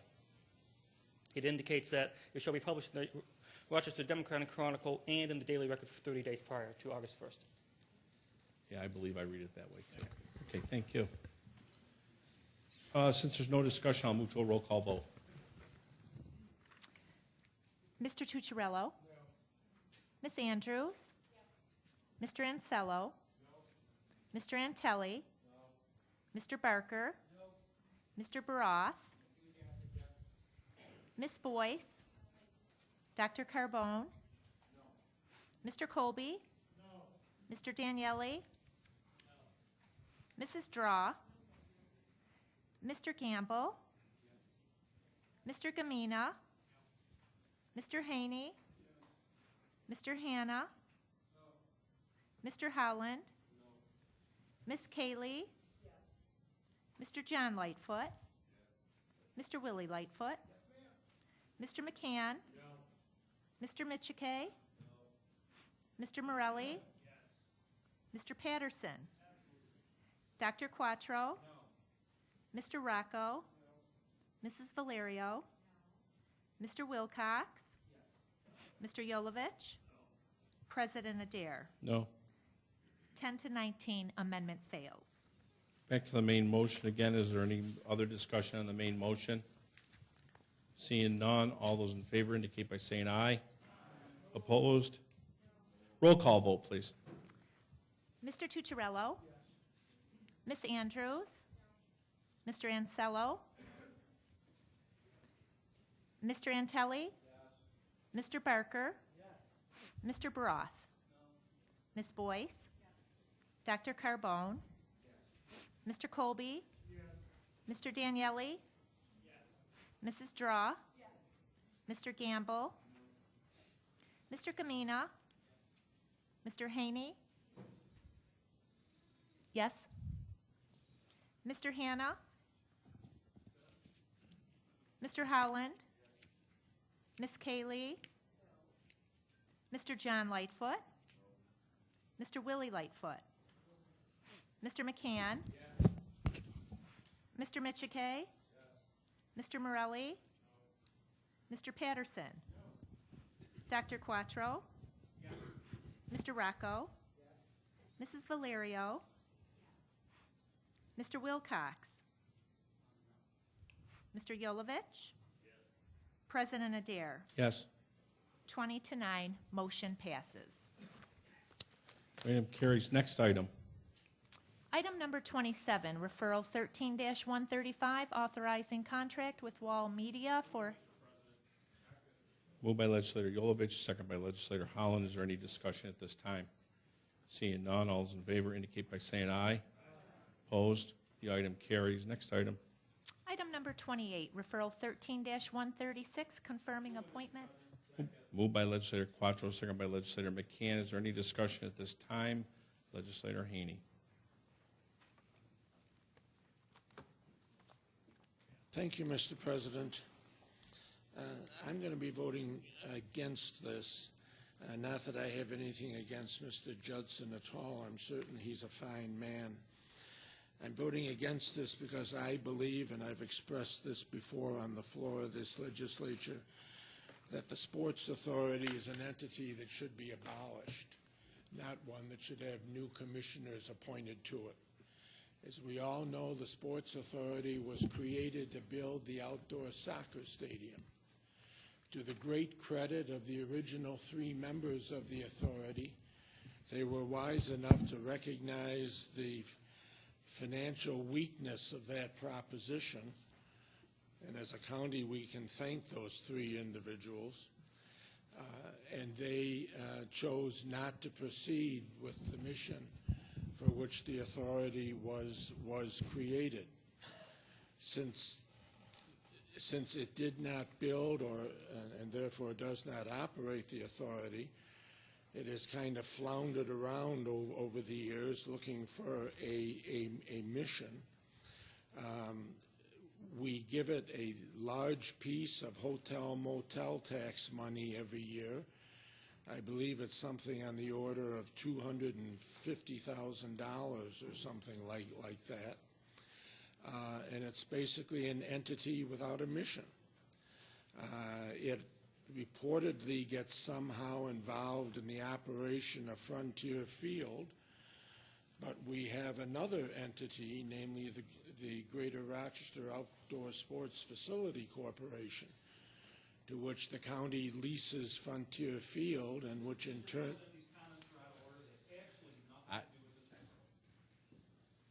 Legislator Haney, we're voting on this for an appointment. Well, I'm not explaining a my synopsis vote. My on what vote your simply is historical that the not on a entity historical should be version of what the abolished. Sports Authority is. Thank you. You're welcome. Sure. Point of order. Mr. President, is a member not allowed to explain their vote? Yes, a member is allowed to, and I think he explained it well. Thank you. Okay, but you cut him off. I thought that was Thank you. inappropriate. Thank you. Let's move on to a vote. Roll call vote, please. Mr. Tucciarello? Ms. Andrews? Mr. Ansello? Mr. Antelli? Mr. Barker? Mr. Baroth? Ms. Boyce? Dr. Carbone? Mr. Colby? Mr. Daniele? Mrs. Draw? Mr. Gamble? Mr. Gamina? Mr. Haney? Mr. Hanna? Thank you. Mr. Holland? Ms. Kaylee? Mr. John Lightfoot? Mr. Willie Lightfoot? Mr. McCann? Mr. Michike? Mr. Morelli? Mr. Patterson? Dr. Quattro? Mr. Rocco? Mrs. Valerio? Mr. Wilcox? Mr. Yolovich? President Adair? Yes. 23-6. Motion passes. Next item. Item 29, referral 13-137, confirming appointment. Moved by Legislator Quattro, second by Legislator McCann. Is there any discussion at this time? Legislator Baroth. Thank you. Through the President, to the administration, I just have a quick question. I have nothing against the appointment. I just wanted to ask, is one of the defining reasons Mr. Franklin was submitted is because of his current job role? Is it because of access to information and professional knowledge he has through that position? Would that be the fundamental reason?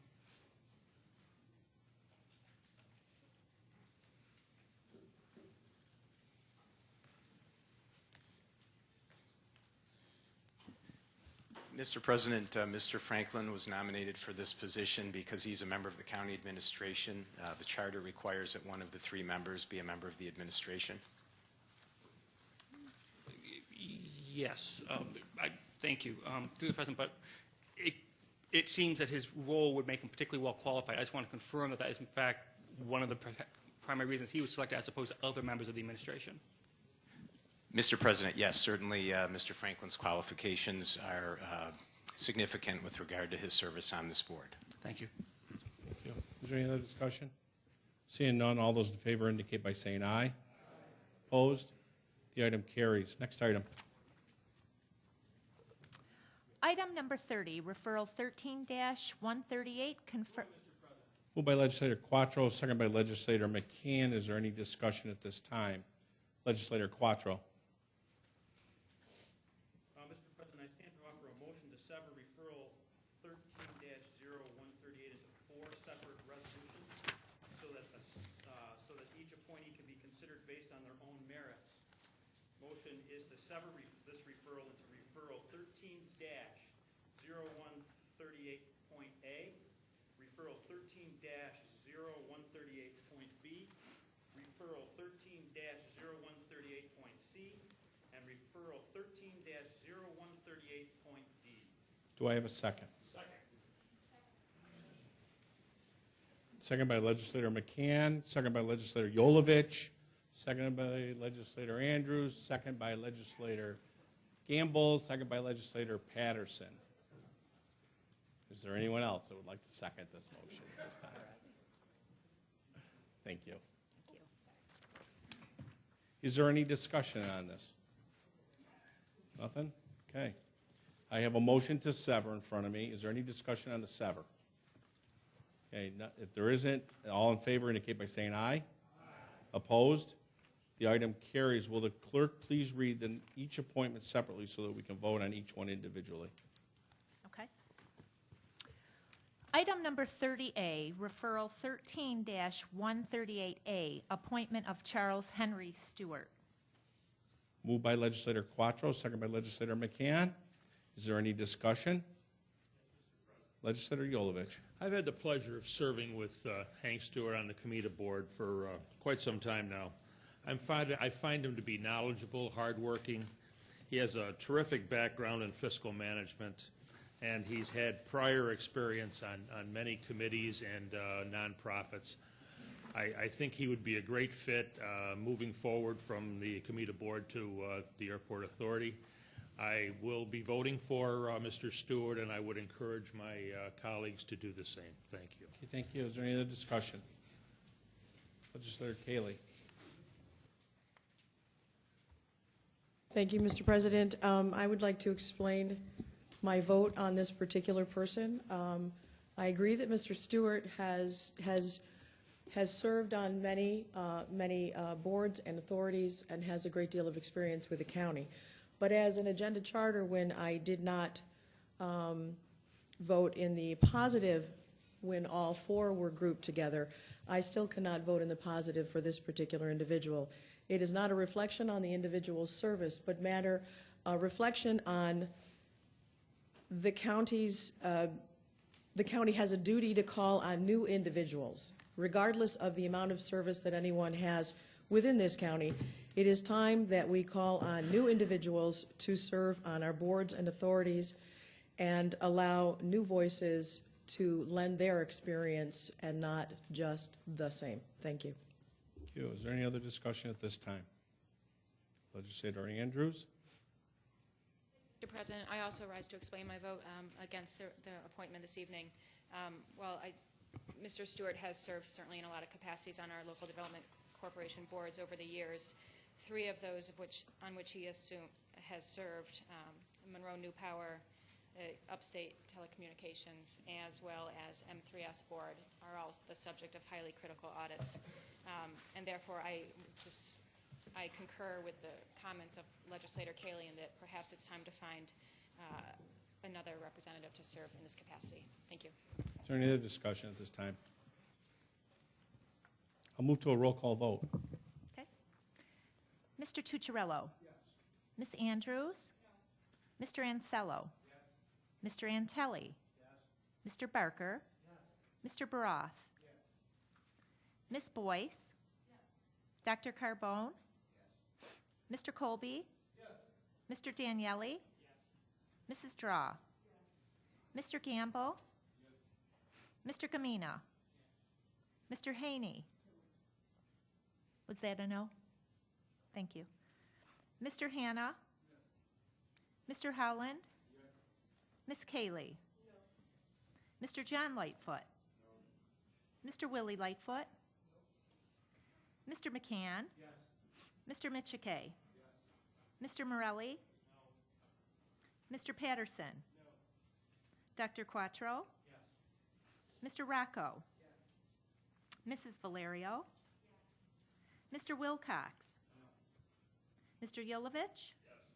President Adair? Yes. 21-8, motion passes. Okay, next item.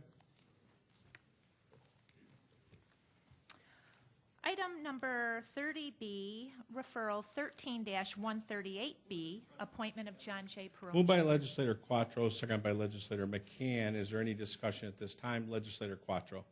Thank you very much, Mr. President. And reviewing Mr. Perone's qualifications for this appointment, I couldn't help but be overwhelmed.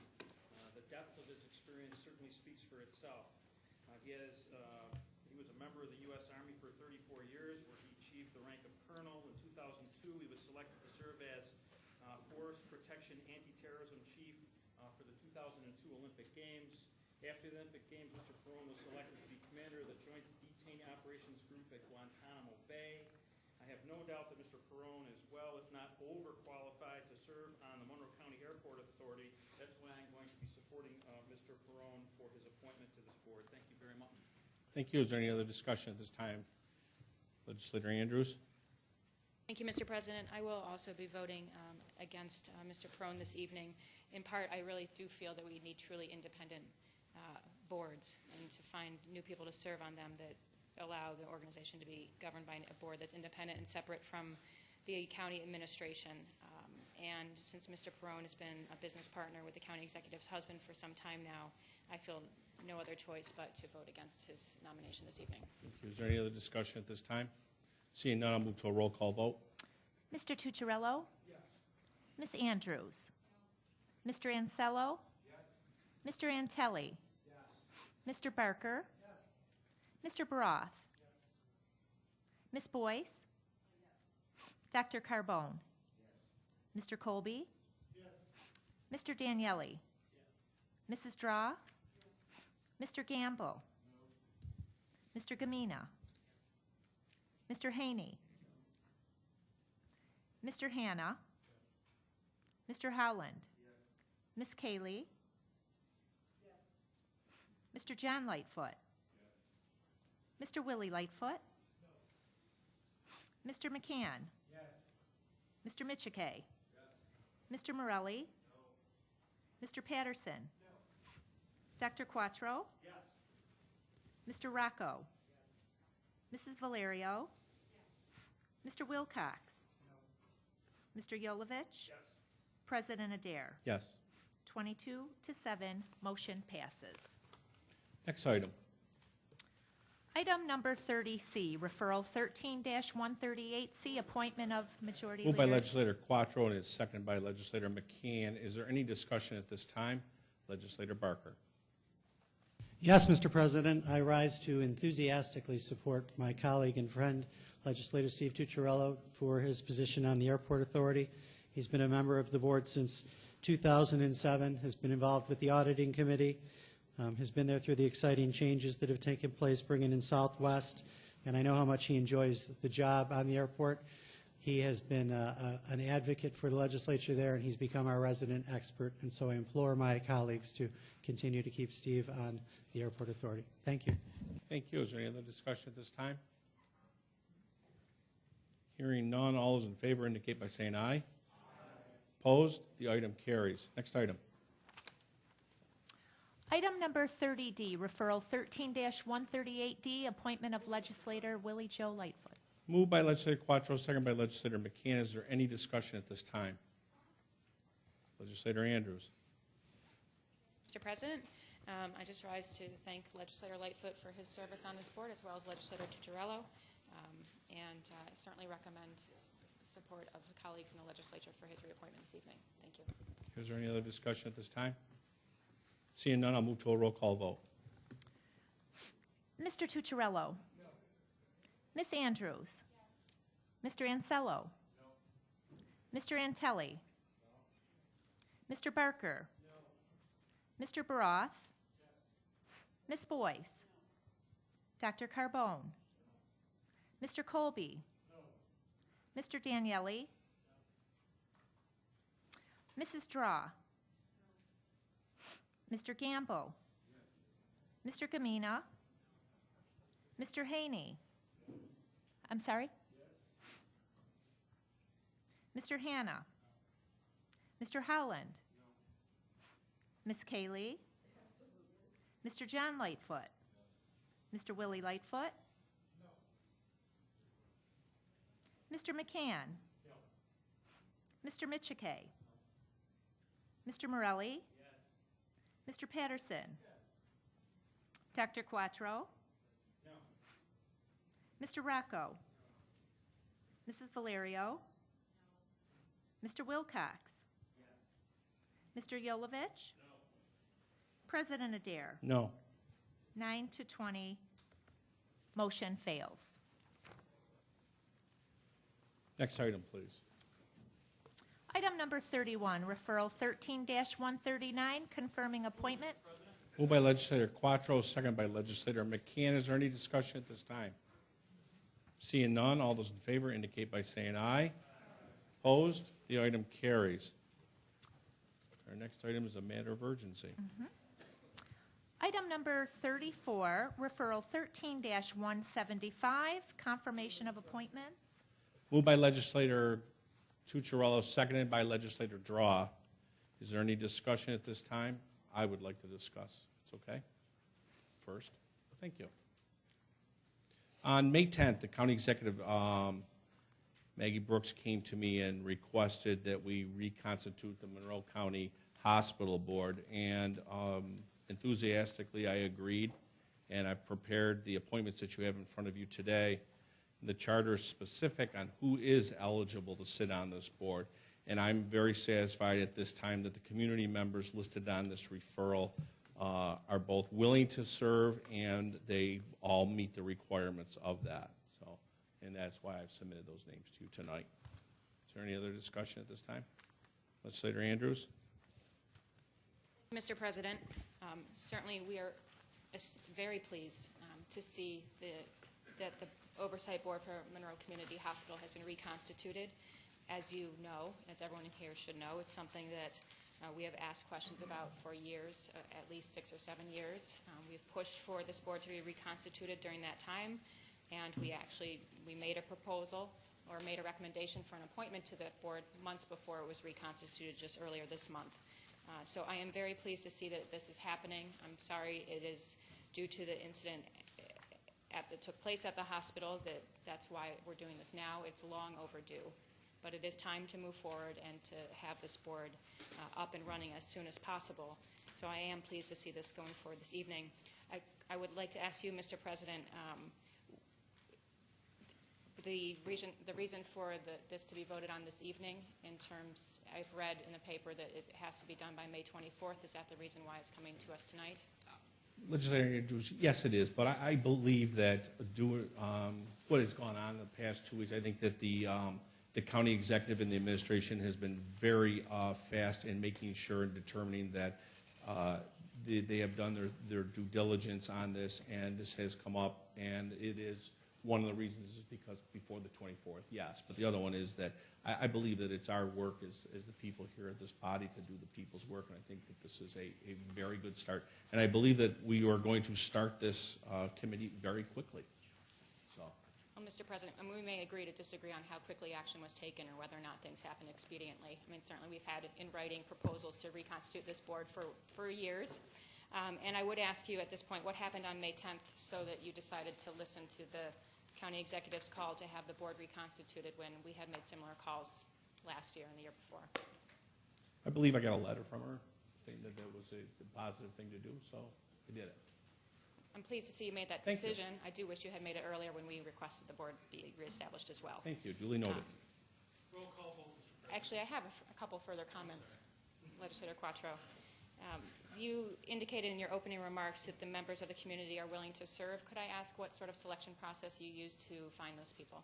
Actually, it was a pretty good selection process, being that there was so little time actually to put it together to get to this meeting. Most of these people have contacted us. They had contacted my office and the administration's office to tell them that they were very willing to serve on it once they knew we were going to do this. And in fact, to be honest with you, we actually had more people with great resumes that had come forth, and these ones fit the bill. So. And Mr. President, so all of these people submitted resumes. Could I request copies of those? Yeah, you can. Actually, you can. I think I do. I'm in the process of getting a couple of them, so bear with me. But yeah, yes, absolutely. And Mr. President, then did you have time to interview the committee members that you chose? All the people that have been interviewed for this, yes, they all have accepted. And you interviewed them all? I interviewed them all. I've spoken to them, yes. Okay. All right. Well, I'm pleased to see also that the legislators that need to serve are also included on this. I'm assuming they're both willing to serve. And so, well, I mean, Legislator Gamble had requested to be on this before, and I figured that knowing Glenn the way I know, that he would like to serve on this. And correct, Legislator Gamble? He just raised his hand. He's in. I was pleased to recommend Glenn back in January for the board, okay, so I'm good. sure he's still willing to serve. That's yes. great. Yes.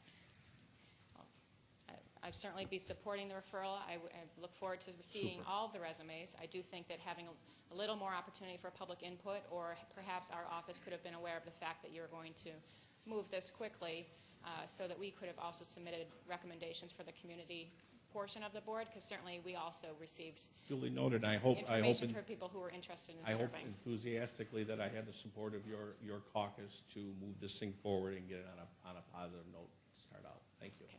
Thank you. Legislator Keeley. Mr. President, I just rise in support of this referral tonight, but I would ask one question through you. Obviously, you couldn't start until you had the 4 resident patients from the facility on board, and it says that they will be nominated at their next meeting. Do we have a date or how often that they meet? I know it's the very next one, and maybe if there's somebody here that could help me with that. I'm not really sure when it is, but we have told them that we need 4, and they are putting it on their agenda. I don't know off the top of my head right now what the date is. Thank you. Okay. Legislator Wilcox.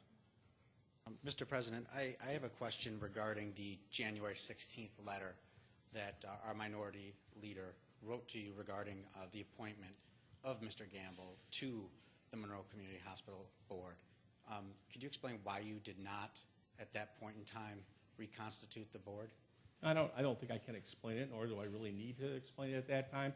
I just think that the actions and courses of action that have taken place in the last month and all that really warranted us to do this, and that's why. And I was very enthusiastic that Mr. Gamble was on it, so it kind of made it very easy for So me. only after there's an incident is when you thought No, I it was think it's been. appropriate? I think that's. It's a question. No, I'll answer it. I think it's one a of those fair things question, that's been considering how long we've and I'm asked. going to answer that question, but you got to let me answer it, okay? Please go Okay, ahead. thank you. I think what I would like to say at this time is that, yes, it's been under consideration. We've been thinking about it, myself and other people within our caucus have talked about it before. So the timing was right. So that's why we did it now.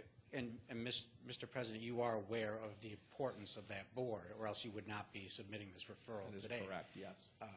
And I assume you know how important that is for the oversight of the treatment that board is. Absolutely. And so again, I ask you the question, why did you not, at the time Ms. Andrews asked you to make that appointment, did you not reconstitute the board? I believe now is a timely time to do it, and I am not going to dwell on the past of what, at the time we did say that, it was duly noted.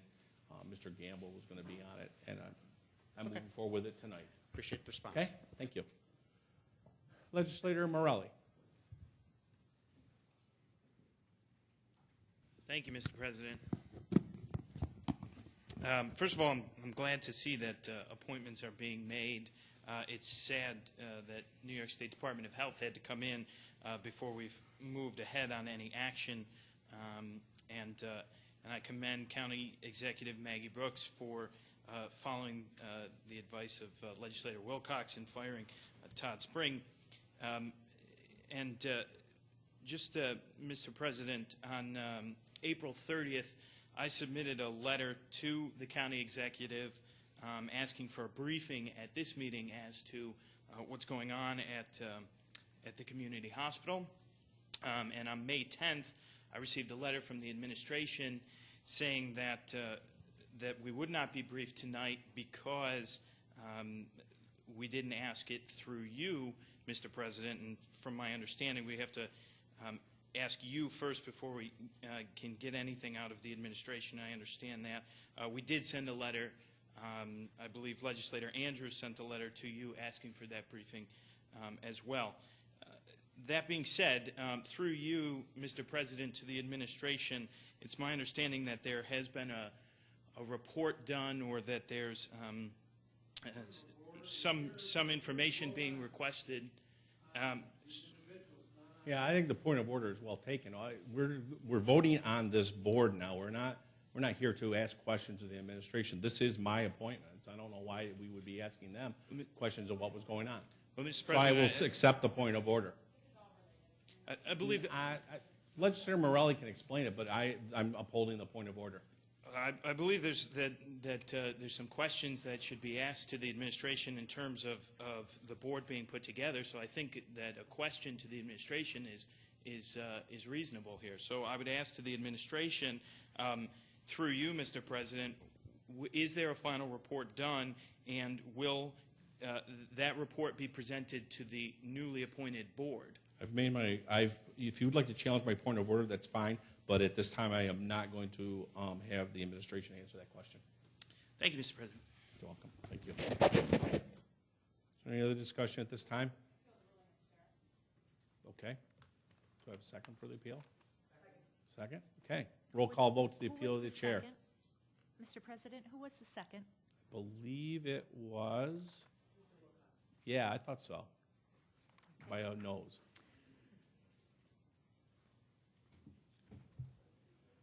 Roll call vote, please. Yes. Yes sustains the ruling of the president. Mr. Tucciarello? Yes. Ms. Andrews? Yes. Mr. Ansello? Yes. Mr. Antelli? Yes. Mr. Barker? Yes. Mr. Baroth? Ms. Boyce? Yes. Dr. Carbone? Yes. Mr. Colby? Yes. Mr. Daniele? Yes. Mrs. Draw? Yes. Mr. Gamble?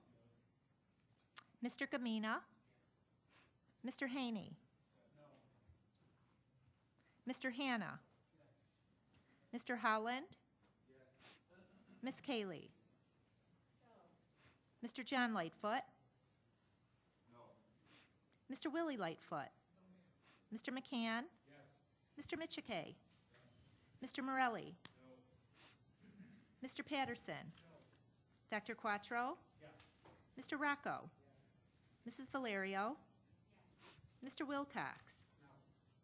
No. Mr. Yolovich? Yes. President Adair? Yes.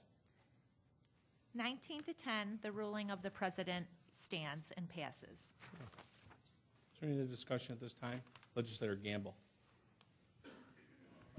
President, first of all, I'd like to thank you for reinstating this board, and I am delighted to be honored to work with my colleague, Dr. Carbone, and some of these illustrious other people on the list. I had the opportunity to work with them in part in some other programs and some other entities.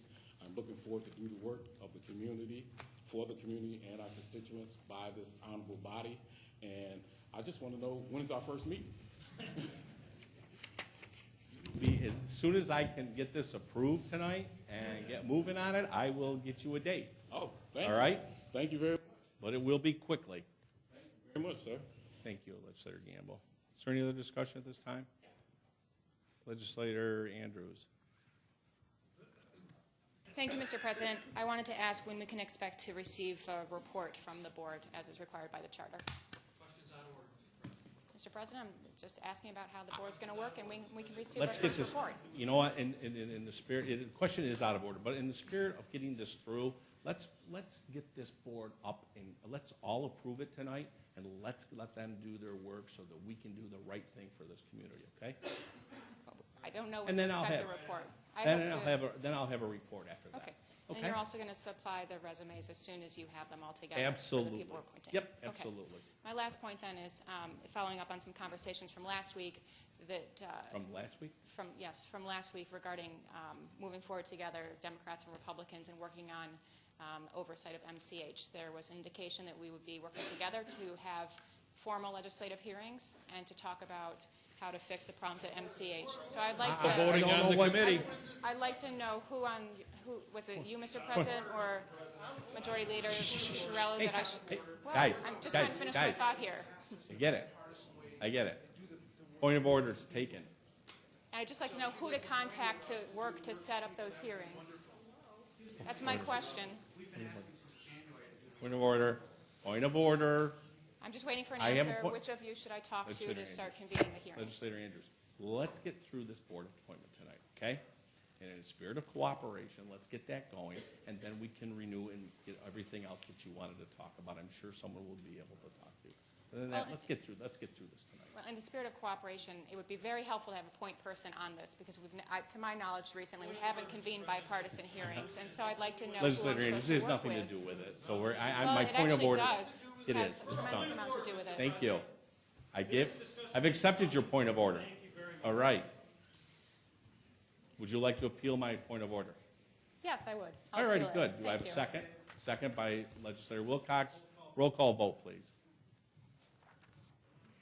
Yes sustains the ruling of the president. Mr. Tucciarello? Ms. Andrews? Mr. Ansello? Mr. Antelli? Mr. Barker? Mr. Broth? Ms. Boyce? Dr. Carbone? Mr. Colby? Mr. Daniele? Mrs. Draw? Mr. Gamble? Mr. Gamina? I'm sorry, Mr. Gamina. Mr. Haney? Mr. Haney?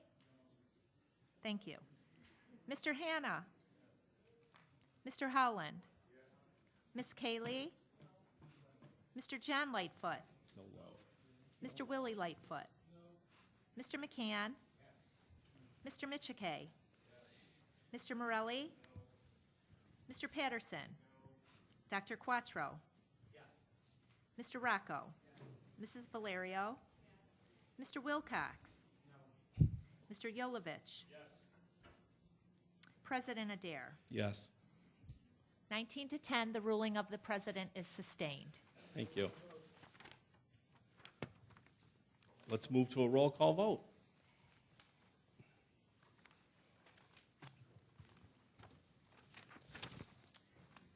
Mr. Tucciarello? Yes. Ms. Andrews? Yes. Mr. Ansello?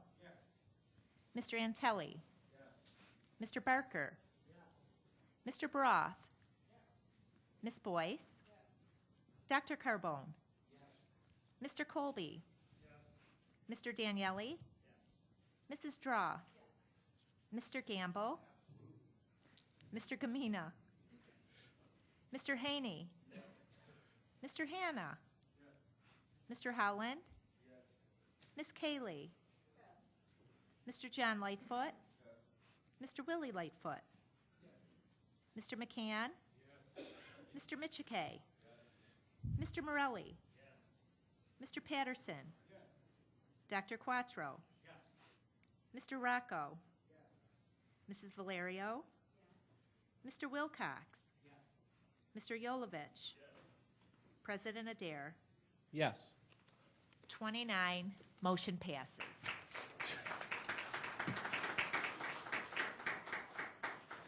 And I was starting to think there wasn't love for Jeff. Very good. 29-0. Very good. We have two more matters of urgency. Item number 35, referral 13-176S. Moved by legislator Yolovich, second by legislator Howland. And before I move into a discussion, would the administration like to give us a briefing on this? Thank you, Mr. President. The two resolutions that are before the legislature tonight, this one and the next one, are the once every 2-year home rule requests that the legislature is asked to authorize and approve, which would send the official home rule messages to the state legislature to pass the appropriate legislation to extend the current sales tax, 1% additional sales tax for another 2 years. These bills were introduced in mid-April. It came to our attention earlier today that there was a discrepancy in drafting in which I believe literally a period in one bill was in a different place than it was in the other bill. And we were advised that that was not acceptable in terms of passing the home rule messages, that the two bills had to be identical.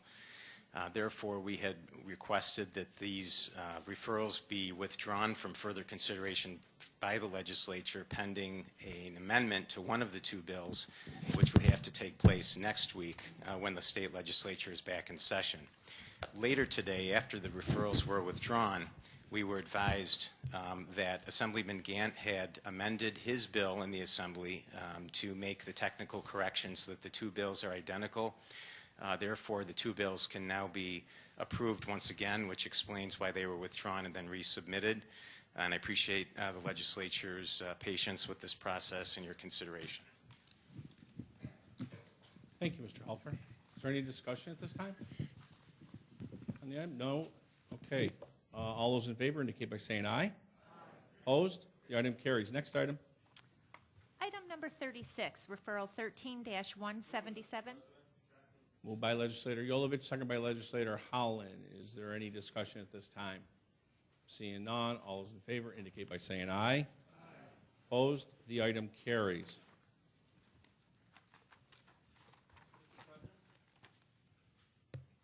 Mr. Quattro. At this time, I'd like to move the discharge referral number 13-0087,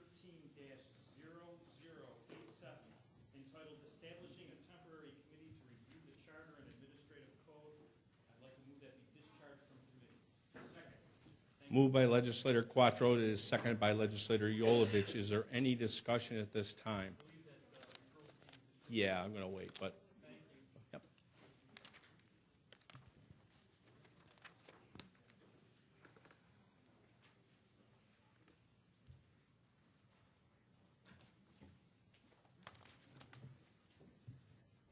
And folks, this is right now we're on a motion to discharge.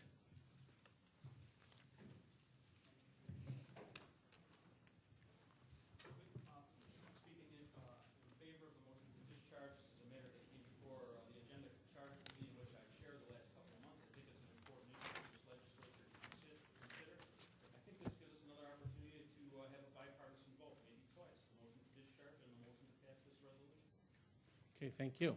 Is there any other discussion at this time? Legislator Wilcox. Mr. President, may I ask why the maker of the motion is making this motion at this time?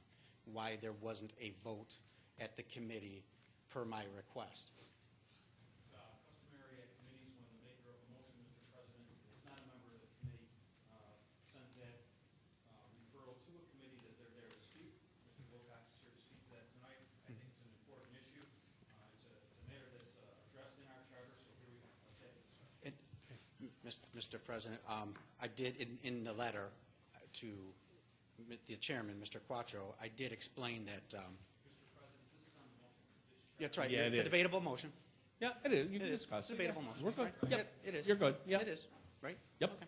Very good. So I'm just curious, the question is this, why at the time when I said in the letter to the chairman that I felt the members of the committee were appropriately knowledgeable on the subject, that they could take a vote, I did not need to be there.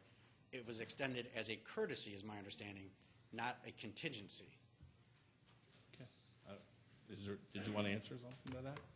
I'm just glad that Legislator Wilcox is here tonight to discuss the issue. Great. Okay. Okay, thank you. Is there any other discussion at this time?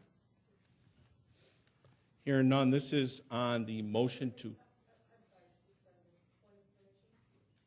A point of information? Mayor? State your point of information. Yes. Is it always the case that the maker of the referral have to be at agenda charter to speak to it or any committee? I believe Or that- can it be allowed to the floor for a vote at that time? I believe that is entirely up to what the chair people of their committees do and how they run their committee. Thank you. Welcome. We are on the motion to discharge. All in favor indicate by saying aye. Aye. Opposed? The item carries. Back to, now we are on the main motion.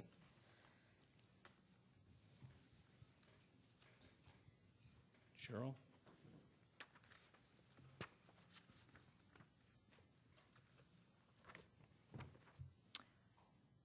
Motion to adopt referral 13-0087. Moved by legislator Quattro, second by legislator Yolovich. Would you like to be seconded? Okay. You may second it. Thank you. You don't need to stand up this time. Oh, I You're actually okay. want, can I speak to the bill? Not yet. I gotta ask that question. You'll get a chance. All right. Okay. Is there any discussion at this time? Now the floor is yours. Mr. President. You're welcome. I do appreciate it. I'm actually glad that the bill is actually being considered tonight, much like I am the previous bill that we considered and just passed. But I had a question about the process going forward with this bill. There are appointments that are supposed to be made by the President in the legislation. I was wondering if you would extend the same courtesy that you extended with the appointment of Mr. Gamble to the Monroe Community Hospital Board, also to Ms. Andrews, so that she may recommend a minority appointment, because there isn't a minority appointment per the charter. That's an excellent question, and at this time, I believe that looking at the way you have this written up, It is yours. It is my. It is yours. It is I was just, my question is, Yeah. will you extend the same courtesy that you I'm going extended? to get through this here, and we're all going to pass this, and then we'll discuss it. How's that? But we're going to pass this first. That sounds great. Okay. It's long overdue, and I really do appreciate the fact that we're now actually taking the charter seriously by appointing the Monroe Community Hospital Board and by now appointing this Charter Review Commission. Thank you very much. It's a very good night for everybody tonight, Mr. Wilcox. President, I'd like to note that I moved a Democrat referral. I just want to note that. Thank you. Is there any other discussion at this time? Yes, Mr. President. Don't tell anybody I seconded it. Thank you. Is there any other discussion? If not, I'll just move to a vote. All in favor indicate by saying aye. Aye. Opposed? The item carries. At this time, I am going to introduce two more matters of urgency. And at this time, I'm going to dismiss the clerk and the deputy clerk to do their distribution. Cheryl, here you are. And if the legislators would just stay in their seats, this should only take a couple minutes and we'll reconvene.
Legislators, I believe at this time that my two matter of urgencies have been distributed to the legislators.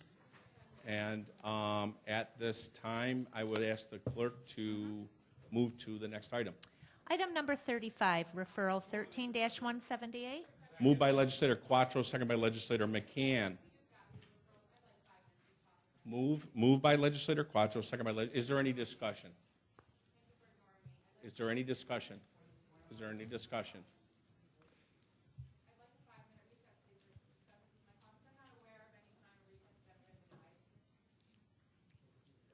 It might be a first time then. Might be a first time. Legislator Cayley?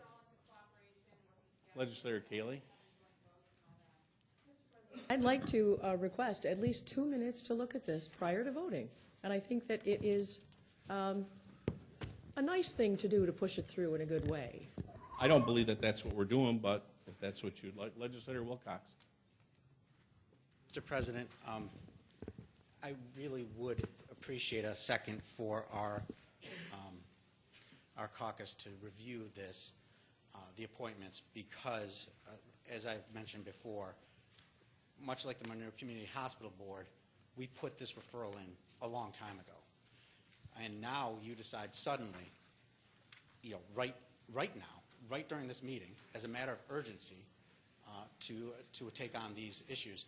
I think this common courtesy would be to allow us 5 minutes to look at these appointment recommendations.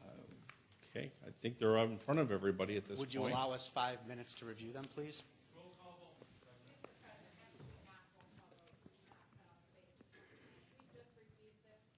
Absolutely not. Can you go to a roll call vote at this point? I've got two people standing up, Totally so one offensive. one of you has to sit down. Okay. I'm the only one standing up right now. Now I'm going to give the floor to Legislator Absolutely Tucciarello. not. I object strongly to going to a roll call vote at this point in time. The appointments that That's are on outrageous. here are folks that are currently, most of these people are in the room that we know. It's a single little page here with just a few names on it that we could easily read, and we could look at the people in the room. We all know them. We've worked with them for years. I don't understand why we have to have a recess. I say we go right into discussion and vote. Thank you. Okay, we are in the discussion mode at this time. Legislator. I'm going to reiterate my request for a recess. Thank you. Because I think it's highly disrespectful that you not grant your us recess a is recess. duly noted. Legislator Patterson? Oh, I'm sorry. Did you turn off my microphone? Do I still have the floor? No, I did not turn your microphone off. May I continue talking now? Because it I don't just think, to I don't Legislator believe, Tucciarello's Legislator point. Andrews, I do not believe that I gave you the floor. You stood up and started talking about a recess. So at this time, I'm giving the floor to Legislator Patterson. Thank you. Thank you. President, why is this a matter of urgency at this time, given the late hour? It is, I'm glad someone actually asked me.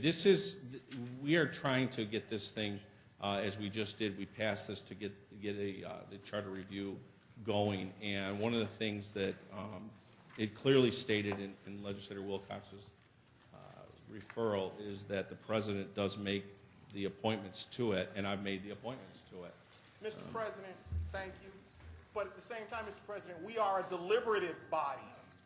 And part of our responsibility as a deliberative body is to take time and carefully consider everything that we do. To simply toss people on committees is unconscionable, sir.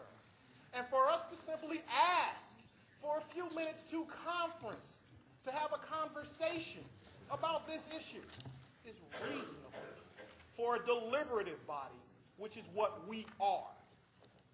Okay, thank you. Legislator Lightfoot, John Lightfoot.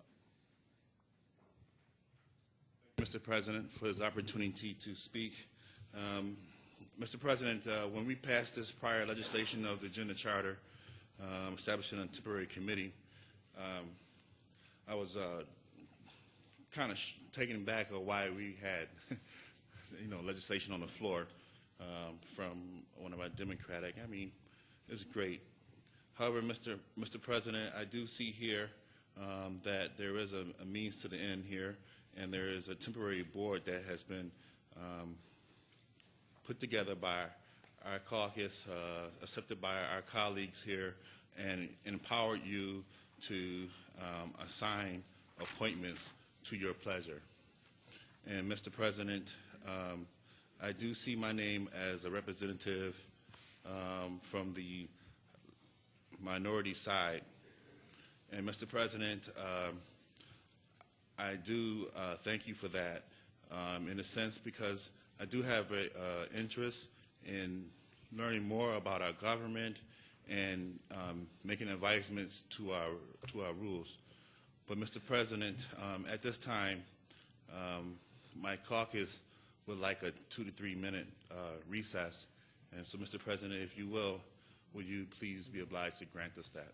Legislator Lightfoot, thank you for your comments, and at this time, I am going to give a 3-minute recess to you. Thank you, sir.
I will now call the legislative recess over with, and I believe we are on item number 35, and we are still in discussion at this point. Is there any other discussion? Legislator Baroff? Thank you. Just a quick question of the President. You mentioned that you wanted to do the county's business, and that's exciting, good stuff. How did you come about selecting these 3 citizen members? Did you have a process? Did you just knew them? How did they come up? Because we didn't know we were actually going to pass this until about 20 minutes ago. Yeah, these are people that I have the utmost confidence as members to be appointed to this committee, and I think that they can get the breadth and the scope of what the task ahead is. So. Thank you. And as a follow-up, did you approach? I presume you approached them, and they didn't approach you, but you came to them, correct? I've spoken to most of them, other than at this point, Legislator Lightfoot. So you did not approach Legislator No, I did Lightfoot not. ahead of time. But all the rest knew ahead of time. All the rest of them have enthusiastically said that they would. That they would serve. Yeah, I'm sorry. Thank you. Thank you.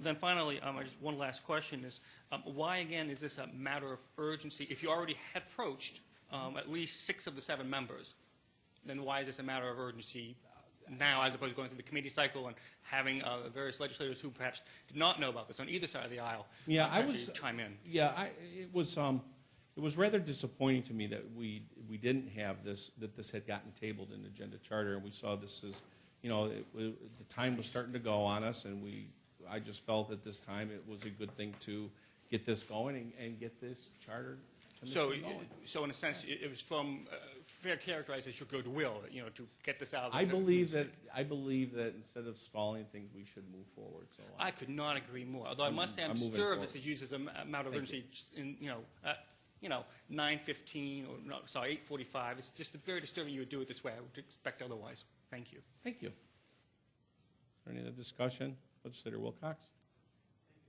Thank you, Mr. President. I had asked actually earlier if you would extend the same courtesy to our minority leader that you had extended to her previously with her appointment to the Monroe Community Hospital Board, and you chose not to answer that, and I can see why now, because you did not, in fact, intend in any way, shape, or form on actually honoring a request by our minority leader for an appointment to this committee. What I find even more disturbing than that breach of protocol, is, frankly, you have effectively another Republican legislator as a member of your citizen panel. Frederick Holbrook was counsel to Monroe County legislator, 82 to 87. I think you're sort of violating the spirit. I wish you would actually appoint, in addition to a recommendation from the minority leader, I wish you would also take a look and maybe appoint somebody who is truly a citizen who does not have connections to this body. Thank you. Thank you. Is there any other discussion at this time? Legislator Haney.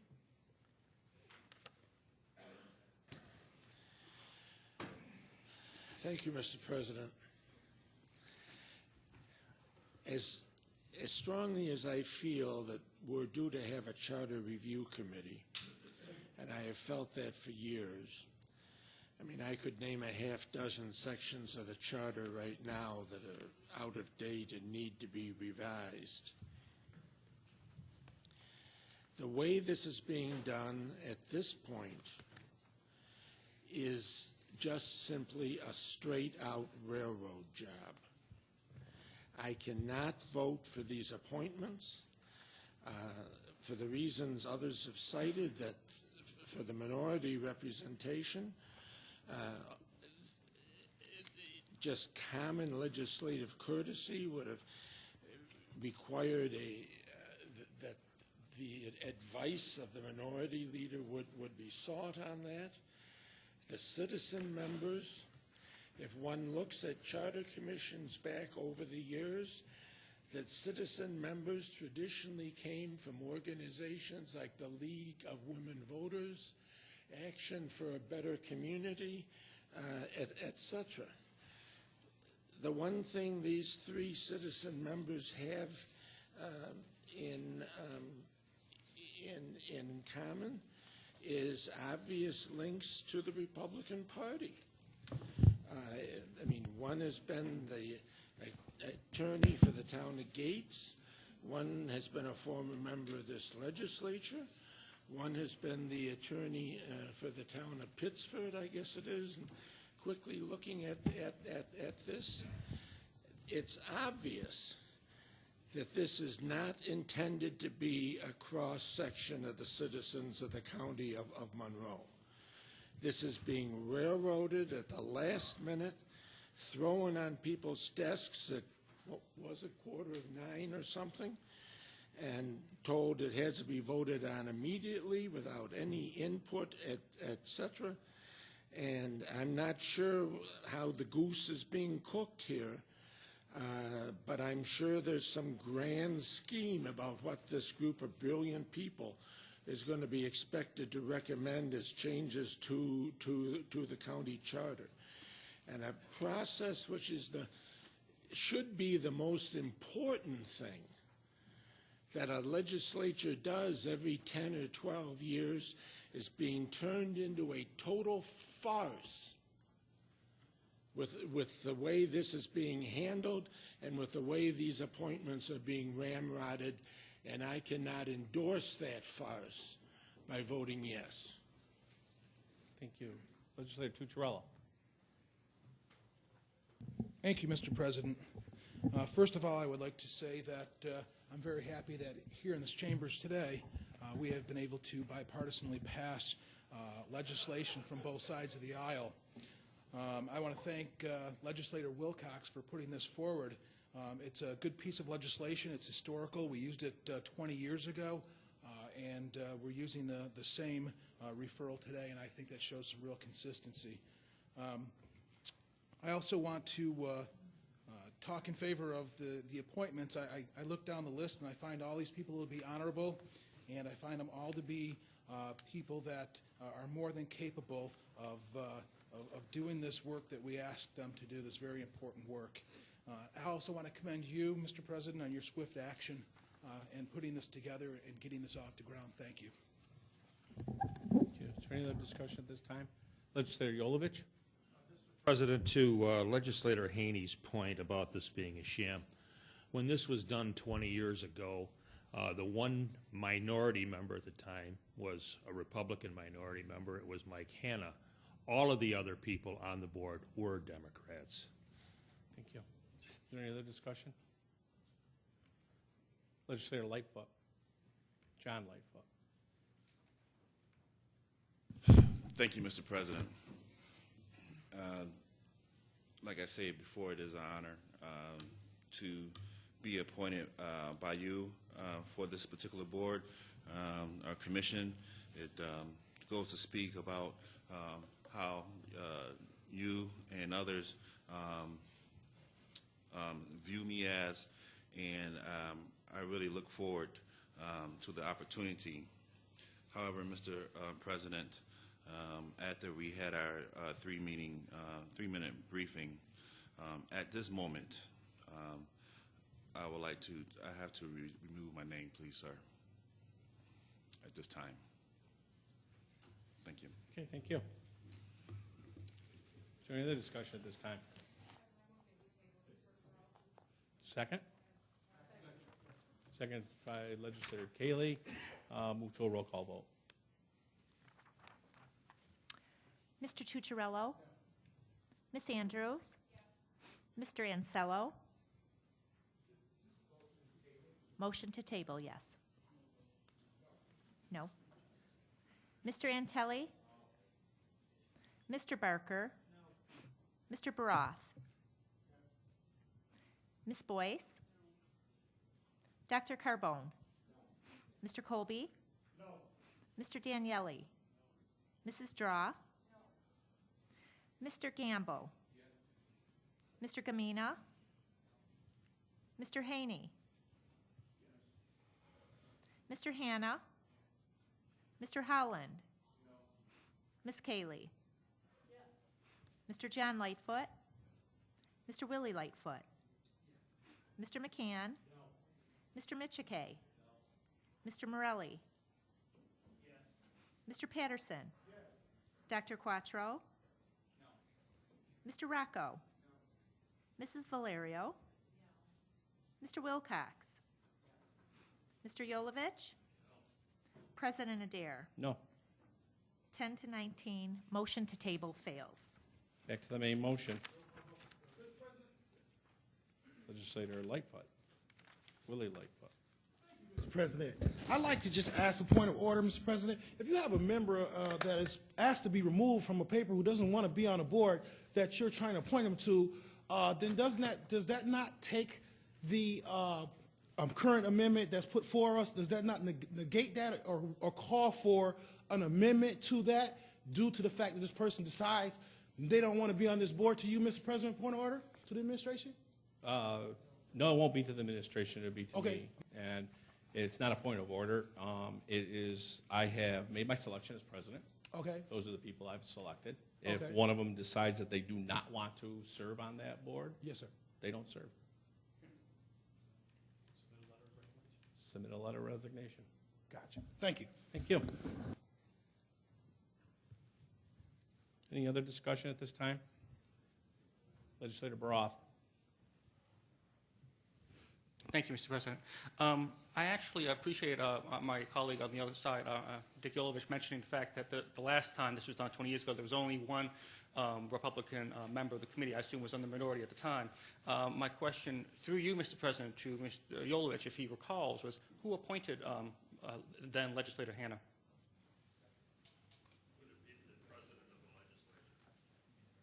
He made the recommendation, to your recollection. No, he appointed. He didn't recommend. He appointed him. That's my fault. Thank you. That's what I want to know. Thank you very much. Any other discussion at this time? Legislator Cayley. And I would just like to make a statement of committee structure with regards to this referral in the future. Had the committee chairman of Agenda Charter not tabled this, we would not be dealing with it in a with such an urgent, at the last minute matter of importance. And I would urge that as we go forward with our committee process, that there be less subjective choices made when, in fact, referrals could be heard, voted down, or passed to go through without having the maker there, since it is not required in the charter for that. About the I confirmation believe of the board. I believe I am I'm gonna speaking allow to it. the She's matter making of a urgency. She's Thank you. making a statement here, so I'm going to And let her go. I believe that had that particular decision not been made in committee, we would not have this situation now. And I would urge forward that it not happen again, and that you take a bit more thought before you table something that was ready to go forward at the time, allowing for consideration and recommendations, and not respectfully, sir, just your decision of who would be appointed. Thank you. Thank you. Legislator Wilcox. President, I just want to respond to some comments that were made on the floor earlier about this legislature repeating the actions that it had conducted 20 years ago and being consistent with those. I will say that, yes, tonight we are being consistent in that we're finally addressing two pieces of legislation that have been dormant for over a decade and dormant inappropriately. The problem here is we are being consistent. We're consistently ignoring the charter, and we're consistently abusing protocol. And the fact that you will not honor an appointment from the minority leader is a huge breach of protocol, and I don't think we should go down this road. Okay, thank you. Any other discussion at this time? Legislator Andrews. President, I will be voting against this evening. I am pleased to see we will have a Charter Review Commission because I think it's been stated it hasn't been done in 20 years. I think it is actually a charter requirement that it be done every 5 years, so hopefully we can continue that going forward. Obviously, I object to the whole-scale breach of protocol in terms of how appointments are made. As such, I will be submitting an appointment to you for appointment to this commission to go forward. I think this is just absolutely the inappropriate and wrong way to go about starting this commission that is supposed to work in a bipartisan way to fix problems with the charter. Thank you. Legislator John Lightfoot. do you happen to know when, where, and time this particular commission will be meeting? I do not know that at this time, Legislator Lightfoot, and as soon as I do, I will certainly let you know. Any other discussion at this time? Legislator Patterson? Mr. President, I'm gravely concerned, ladies and gentlemen. You know, we are an inferior body to the New York State Assembly, the New York State Senate, and our friends at the federal level. And none of those institutions are held in any high esteem at this time by the majority of our populace.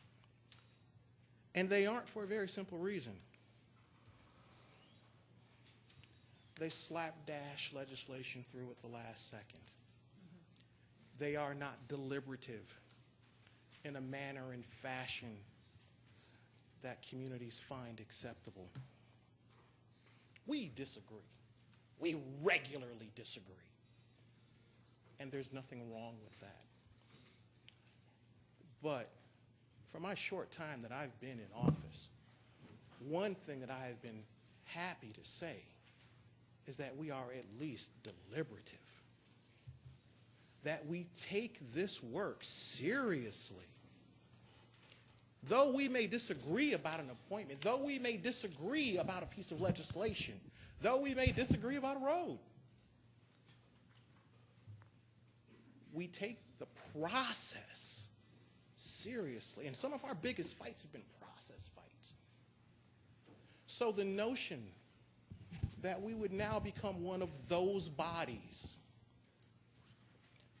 that does its business in the inky darkness, that simply tosses committee assignments willy-nilly across the table without consideration, is frightening. We have an obligation to move in a deliberative manner. Matters of urgency are supposed to be, in fact, matters of urgency. And in good conscience, you can't say that this is a matter of urgency. But you do have the numbers. That you do have. You do have the power. That you do have. But I would hope you would also have the decency to consider this institution and how it is held by the larger community close to your heart. Just because you can doesn't mean that you should. And we have our first responsibility is to be deliberative. Thank you. Thank you. Legislator Quattro.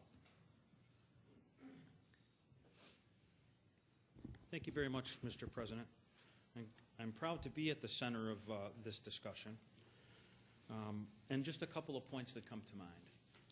All I did when I was Agenda Charter Chairman in tabling this was afford the maker of the motion the opportunity to come and explain it. Regardless of whether he handed the responsibility off to someone else or not, I can't remember a time that I've been in this legislature, having sat on a number of committees, where we haven't afforded that privilege to a member of this legislature, regardless of whether they were a member of a particular committee. Every time we've done it. Most recently, we did that with Mr. Gamina. We deliberated over a piece of his legislation, and we eventually tabled it when this body, as a whole, decided that's what should be done with it. What we did tonight, or what I had done tonight, was I had a piece of legislation that wasn't at all considered willy-nilly, a piece of legislation that this body had the opportunity to discuss 2 months at committee. I had it discharged from committee so that we could discuss the merits of it. And Mr. President, what the author of this piece of legislation did was afford you the exact same privilege that the president of this legislature 20 years ago, who happened to be a Democrat, had in appointing the committee. and I think that that's appropriate. I think that this is an important piece of work, and that's why I moved to have it discharged from committee. Now, if I am crafting a piece of legislation, Mr. President, and I want you to consider nominating someone for instance sake from the League of Women Voters or from ABC Board, then I would have put it in the piece of legislation.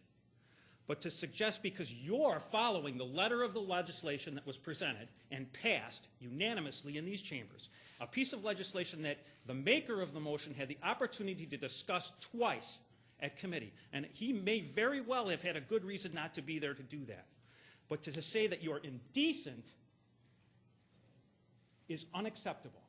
Indecency is not what this is. You might disagree with the procedure, but that's a very decent man that sits up there. You might disagree, Mr. Patterson, with the way that this rolled out, but he is not an indecent man. I have the floor, Mr. President. Yes, you do.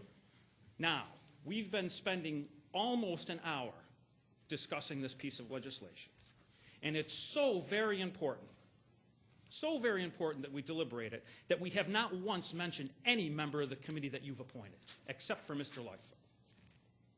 And we didn't even discuss his merits. All we did was discuss the fact that he doesn't want to be on the committee. We had all of this time to discuss your participation in the committee. Debbie Draw's participation. Point of order. The gentleman has characterized my statement as saying that you were indecent or that anyone was indecent. I certainly did not say that. I believe he's entitled to his opinion, and he's moved on from it. So, duly noted, Mr. Quattro, the floor is yours.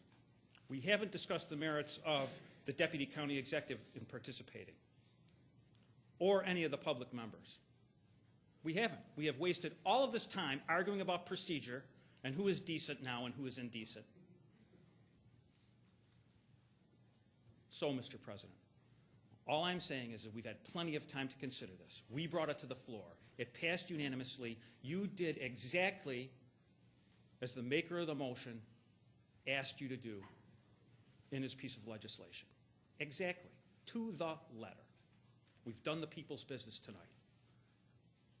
We've done the people's business. We're going to review our charter.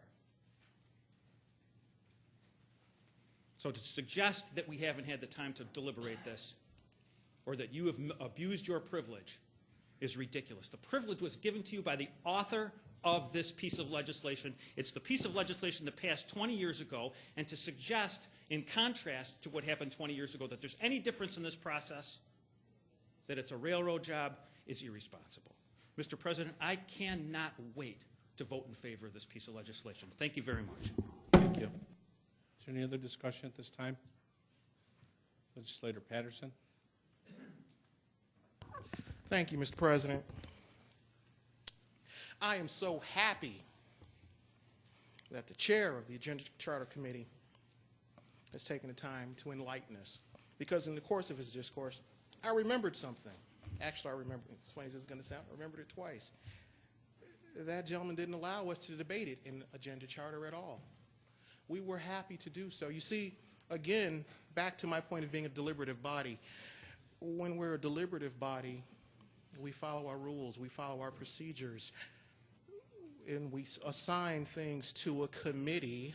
We debate them through the committee. We have a conversation, and we vote. And as someone who sits on this side of the table, I'm used to losing the vote.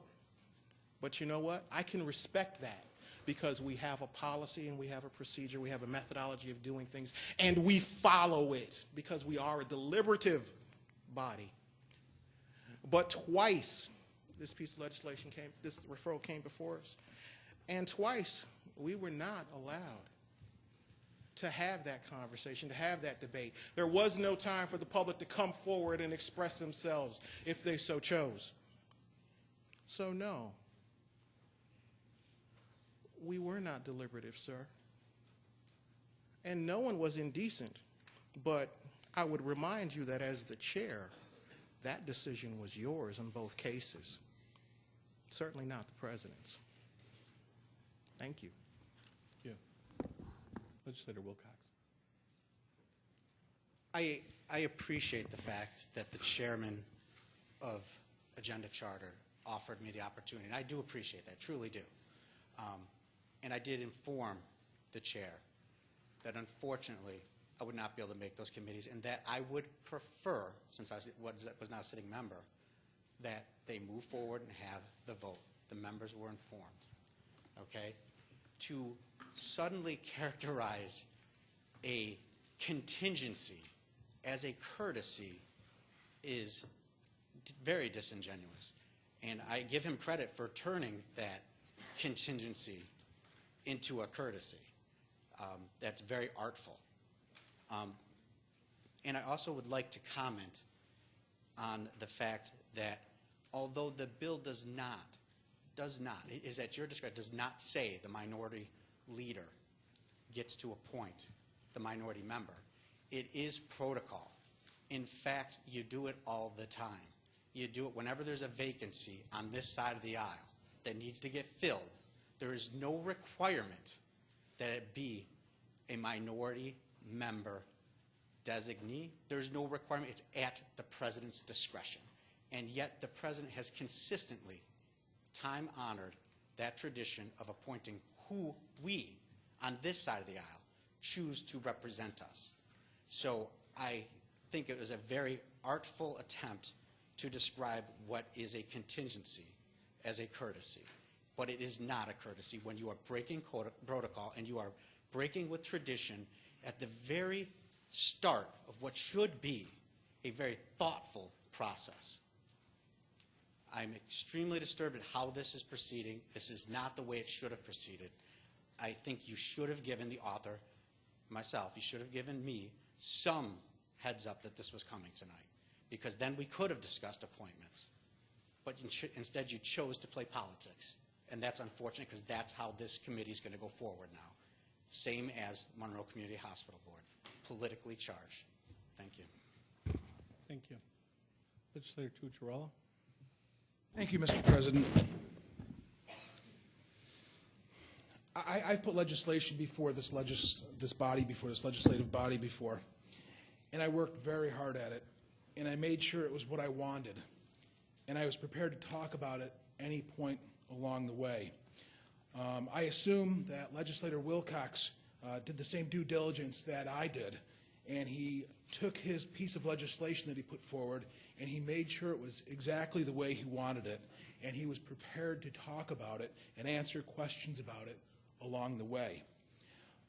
When you work on a piece of legislation, you tend to get very involved in it. You know it inside and out. So I would assume that although Legislator Wilcox wanted a heads up so he could be better prepared, I would think that if he did the steps he would have had to do in order to come up with legislation, that he would have been more than amply prepared. But instead, at this point in time, he complains that he doesn't like the way the appointments are being done as he has laid them out in his own piece of legislation. Obviously, that's concerning. I wonder how much due diligence Legislator Wilcox did, and how much looking over and making sure that his piece of legislation was correct to the way he wanted it. That's disturbing that in this body we wouldn't have that. I've always been prepared to discuss anything that I've brought to the floor, and also Legislator Wilcox is now talking about procedure. I don't see any fault in procedure. We've had this item in committee, we've discharged it from committee, we've moved it, we've seconded it, we're discussing it, and we will vote on it, all within our procedures, all laid out as how we do things. That is the way this body works. It is all fair and procedure, and I appreciate that we have the way of handling these things that keep us in line and doing these proper procedures in the correct way, not as Legislator Wilcox has mentioned that he doesn't like the procedures that are here. I just don't think he likes the legislation in the end of the day that his name is on. I'll be voting for this. Thank you. Legislator Andrews. Legislator Tucciarello, I will ask you to refrain from insulting or speaking like that towards Legislator Wilcox. He put work into this legislation. You know that he did. You all absolutely know that this was just intended to surprise us this evening. So please stop insulting my colleague. I don't insult your colleagues or your side of the aisle when they introduce legislation. When they introduce legislation and talk to things, that's absolutely inappropriate. And I certainly don't do it by name. I don't call out people individually for any sort of mistakes that they make or anything that happens. And Legislator Wilcox introduced this legislation months ago. It was intended to go to committee. And you know full well what you're intending to do tonight is not to honor the intent of working together to review the charter or anything like that. You have your own motives, and that's your own business. But what I would just ask at this point in time, Mr. President, is that we've already spoken at length about the protocol that was violated by not accepting a recommendation from me to be placed on this board. So is this the only time that this is going to happen, or is this your new way going forward, that there will be other boards or commissions where there's...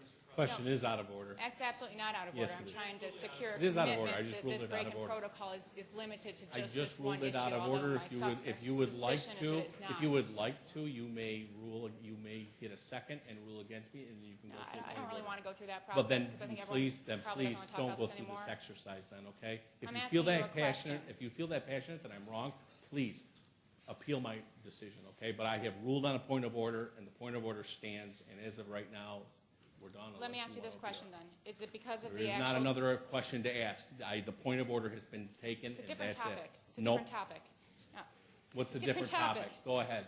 I'm going to read the content here of this referral. It says the committee will be made, shall include legislators from both the majority and minority caucuses on the legislature.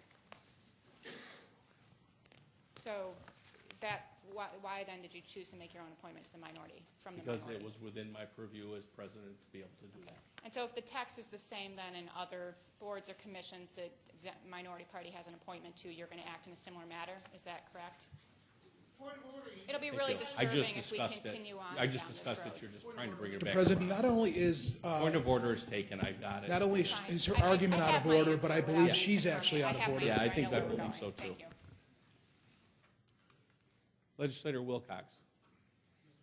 This is the last time I rise, and I'm sure the other side hopes this is the last time I rise to speak to this. But, you know, I have to say, you know, to characterize the work I put into this, you know, and say that I'm not proud of this bill is dead wrong. I'm very proud of the work that we put. In fact, you know that this bill is right. You know it's required under the charter, and that's why you're voting on it tonight. So you know it's a good piece of legislation. I'm very proud of it. What I'm not proud of is our breach of protocol. I have to admit, I'm extremely disturbed by the breach of protocol tonight. I did not think I would have to spell it out in the bill that we honor that protocol in this body. That is something we have just not done in the past, is deviate from this. In the future, when there's a vacancy on this side of the aisle, now the president may very well appoint someone on your side to fill that vacancy because it's not spelled out that it has to be someone from this side of the aisle. So the president is breaching protocol in a fashion that I think is entirely inappropriate. And I'd like, again, to restate that I'm very proud of the work that I put into this bill. It says exactly what I want it to say. And, you know, I apologize if, you know, you think that I'm insulted because the president made the appointment. I'm not. That's what it says in the bill. He's supposed to make the appointment. However, protocol dictates that he takes the recommendation of the minority leader. That's all. Thank you, Duly Mr. noted. President. Thank you.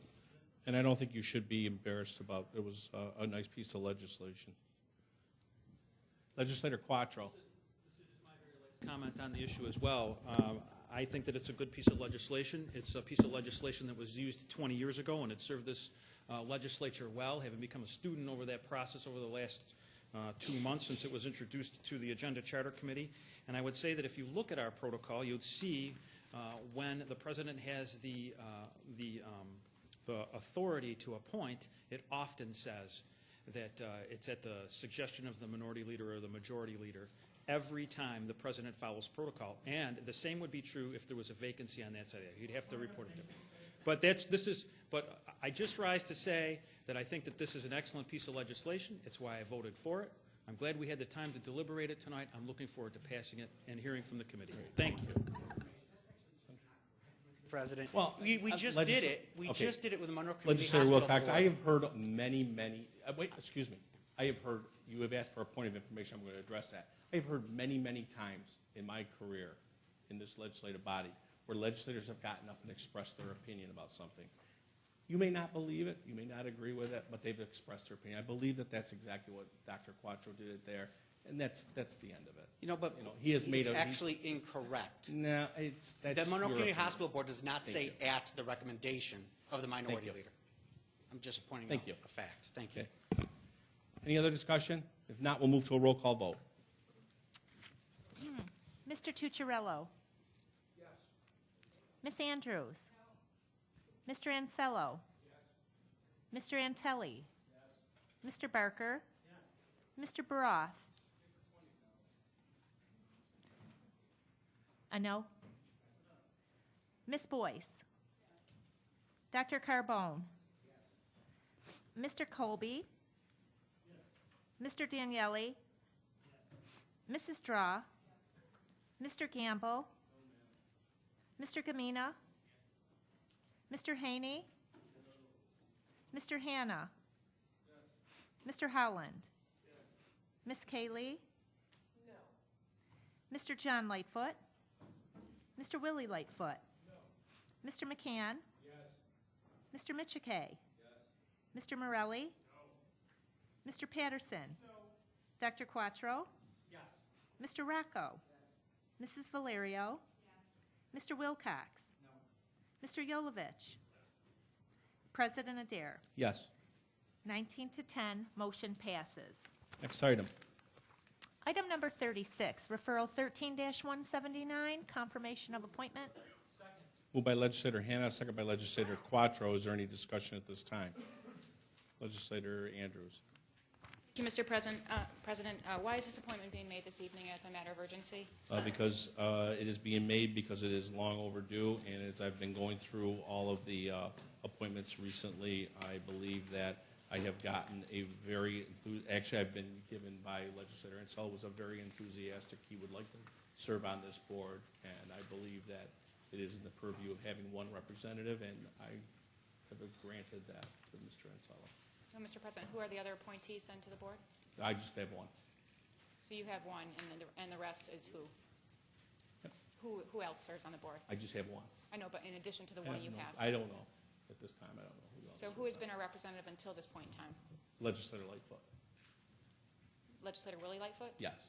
And did Legislator Lightfoot submit a resignation? No. His term expired. When did his term expire? Back in 2009, I believe. Yeah. So, Mr. President, his term's expired for the past 4 years, and all of a sudden this morning you woke up and decided to replace him with Legislator Ansel. Legislator Andrews, I understand that it's been a long evening, and I understand that you may not always like my decisions and when I do it or what, but I did not wake up this morning, okay, to do that. Okay, so please, again, back to Legislator Wilcox's point, sometimes there's a lot of times when people do say things on this field that is just not correct. Well, Mr. Okay, President, so I have made the decision. It is my appointment, and that's who I'm going to have on there at this point, unless this body votes it down. oh, may I ask then, when you decided after, since the I Legislator submitted Lightfoot tonight has as been a point of serving on the urgency. committee? I submitted tonight as a point of urgency. It's been submitted. And I received it tonight at 9:15 or 9 o'clock, whenever it was. No, it was before 9:15. 8:45. All right, Yeah. so when did you decide then to make the change? And did you notify Mr. Lightfoot ahead of time? No, I have not. So can the rest of us who serve on boards expect to be just removed from the boards we serve on No, as well I think at your pleasure? I think what we have to do is we have to go through and make sure that our boards, that people, if their terms have expired, as it was brought up tonight by one of my other colleagues, was that, it's always good to have fresh faces put on these boards, and I think that that's probably a good thing to do at this point. I guess we'll all be on notice then. Thank you. Thanks, Mr. President. I'll You're be welcome. voting against it. Thank you. Legislator Lightfoot? You're welcome. For clearing my schedule. I'm loving this. But I will say this, Mr. President, that it was an honor and privilege to serve on that board. I think I was one of the most qualified people on the board, being a firefighter, doing it every day. The people love me there. It's a great thing. I actually even got the city council board member changed because they had been Douglas Sunder, who's been retired for many years, and I got Adam McFadden on there. So, you know, I did my due diligence on everything I've done, and I'm proud of that. And, but thank you so much for allowing me to spend some more time with my family. God bless you. Great, thank you. And Legislator Lightfoot, I would like to thank you for your service on that board for the legislature. Thank you. Is there any other discussion at this time? Seeing none, I'll move to a roll call vote. Mr. Tucciarello? Yes. Ms. Andrews? Yes. Mr. Ansello? Yes. Mr. Antelli? Yes. Mr. Barker? Yes. Mr. Baroth? Is that a no? Yes, no. Ms. Boyce? Dr. Carbone? Yes. Mr. Colby? Yes. Mr. Daniele? Yes. Mrs. Straw? Yes. Mr. Gambo? No. Mr. Gamina? Mr. Haney? No. Mr. Hanna? Yes. Mr. Howland? Yes. Ms. Kaylee? No. Mr. John Lightfoot? No. Mr. Willie Lightfoot? No. Mr. McCann? Yes. Mr. Michike? Yes. Mr. Morelli? No. Mr. Patterson? No. Dr. Quattro? Yes. Mr. Rocco? Yes. Mrs. Valerio? Yes. Mr. Wilcox? No. Mr. Yolovich? Yes. President Adair? Yes. 19 to 10, motion passes. Okay. At this time, I would like to do two things. I would like to recognize to my colleague, Michael Barker, happy birthday. Well, almost. Almost. Was it a big one? I don't realize. All right.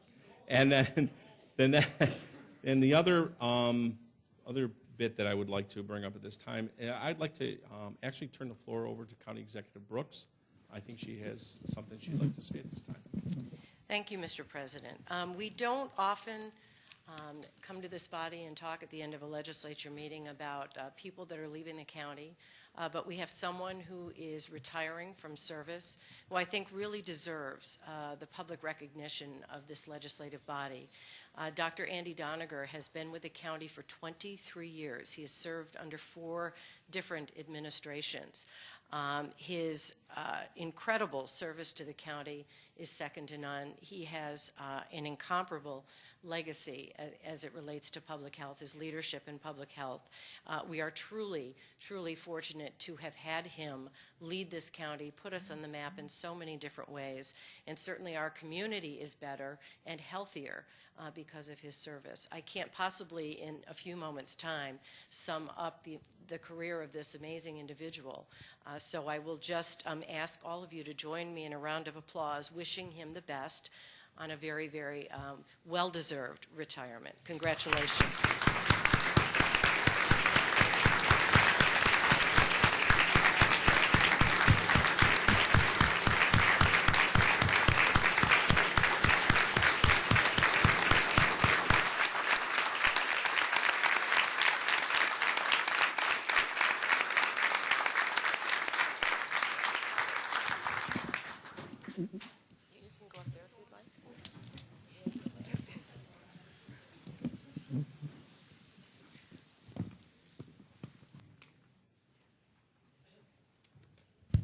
Thank you very much.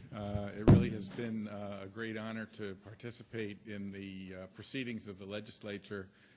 In 23 years, I don't think I've missed a meeting of the county legislature, although it's possible that there were a couple of cycles that we didn't have a referral.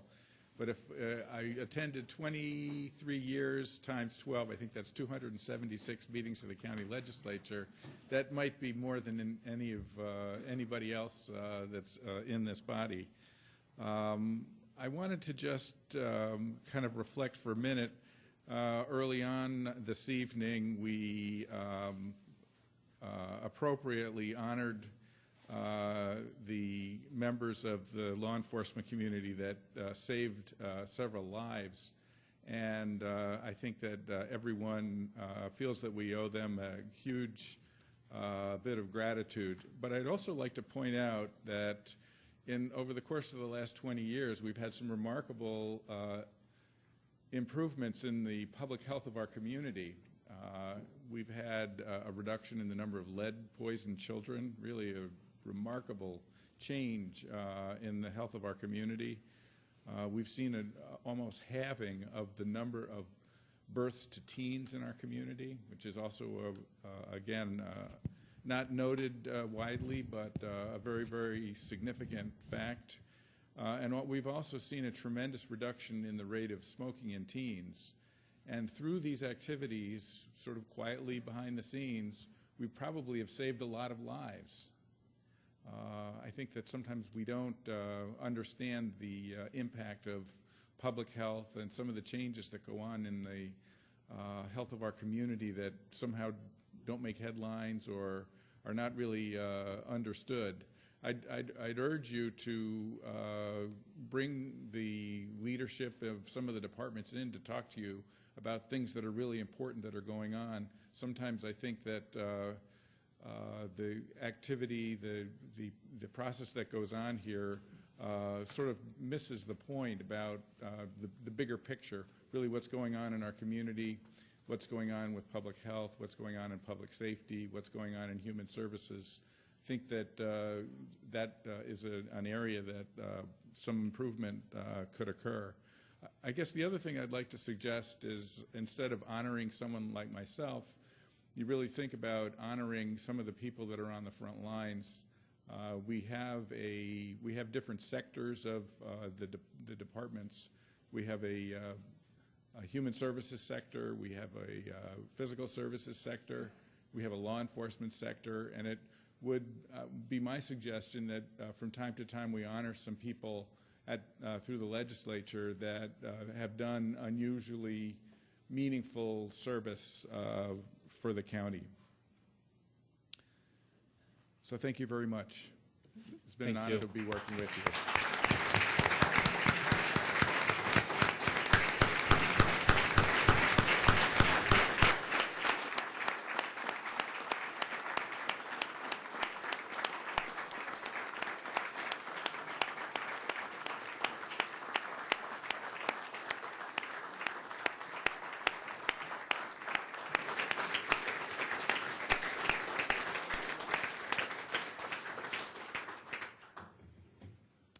There being no unfinished business tonight, Legislator Tucciarello.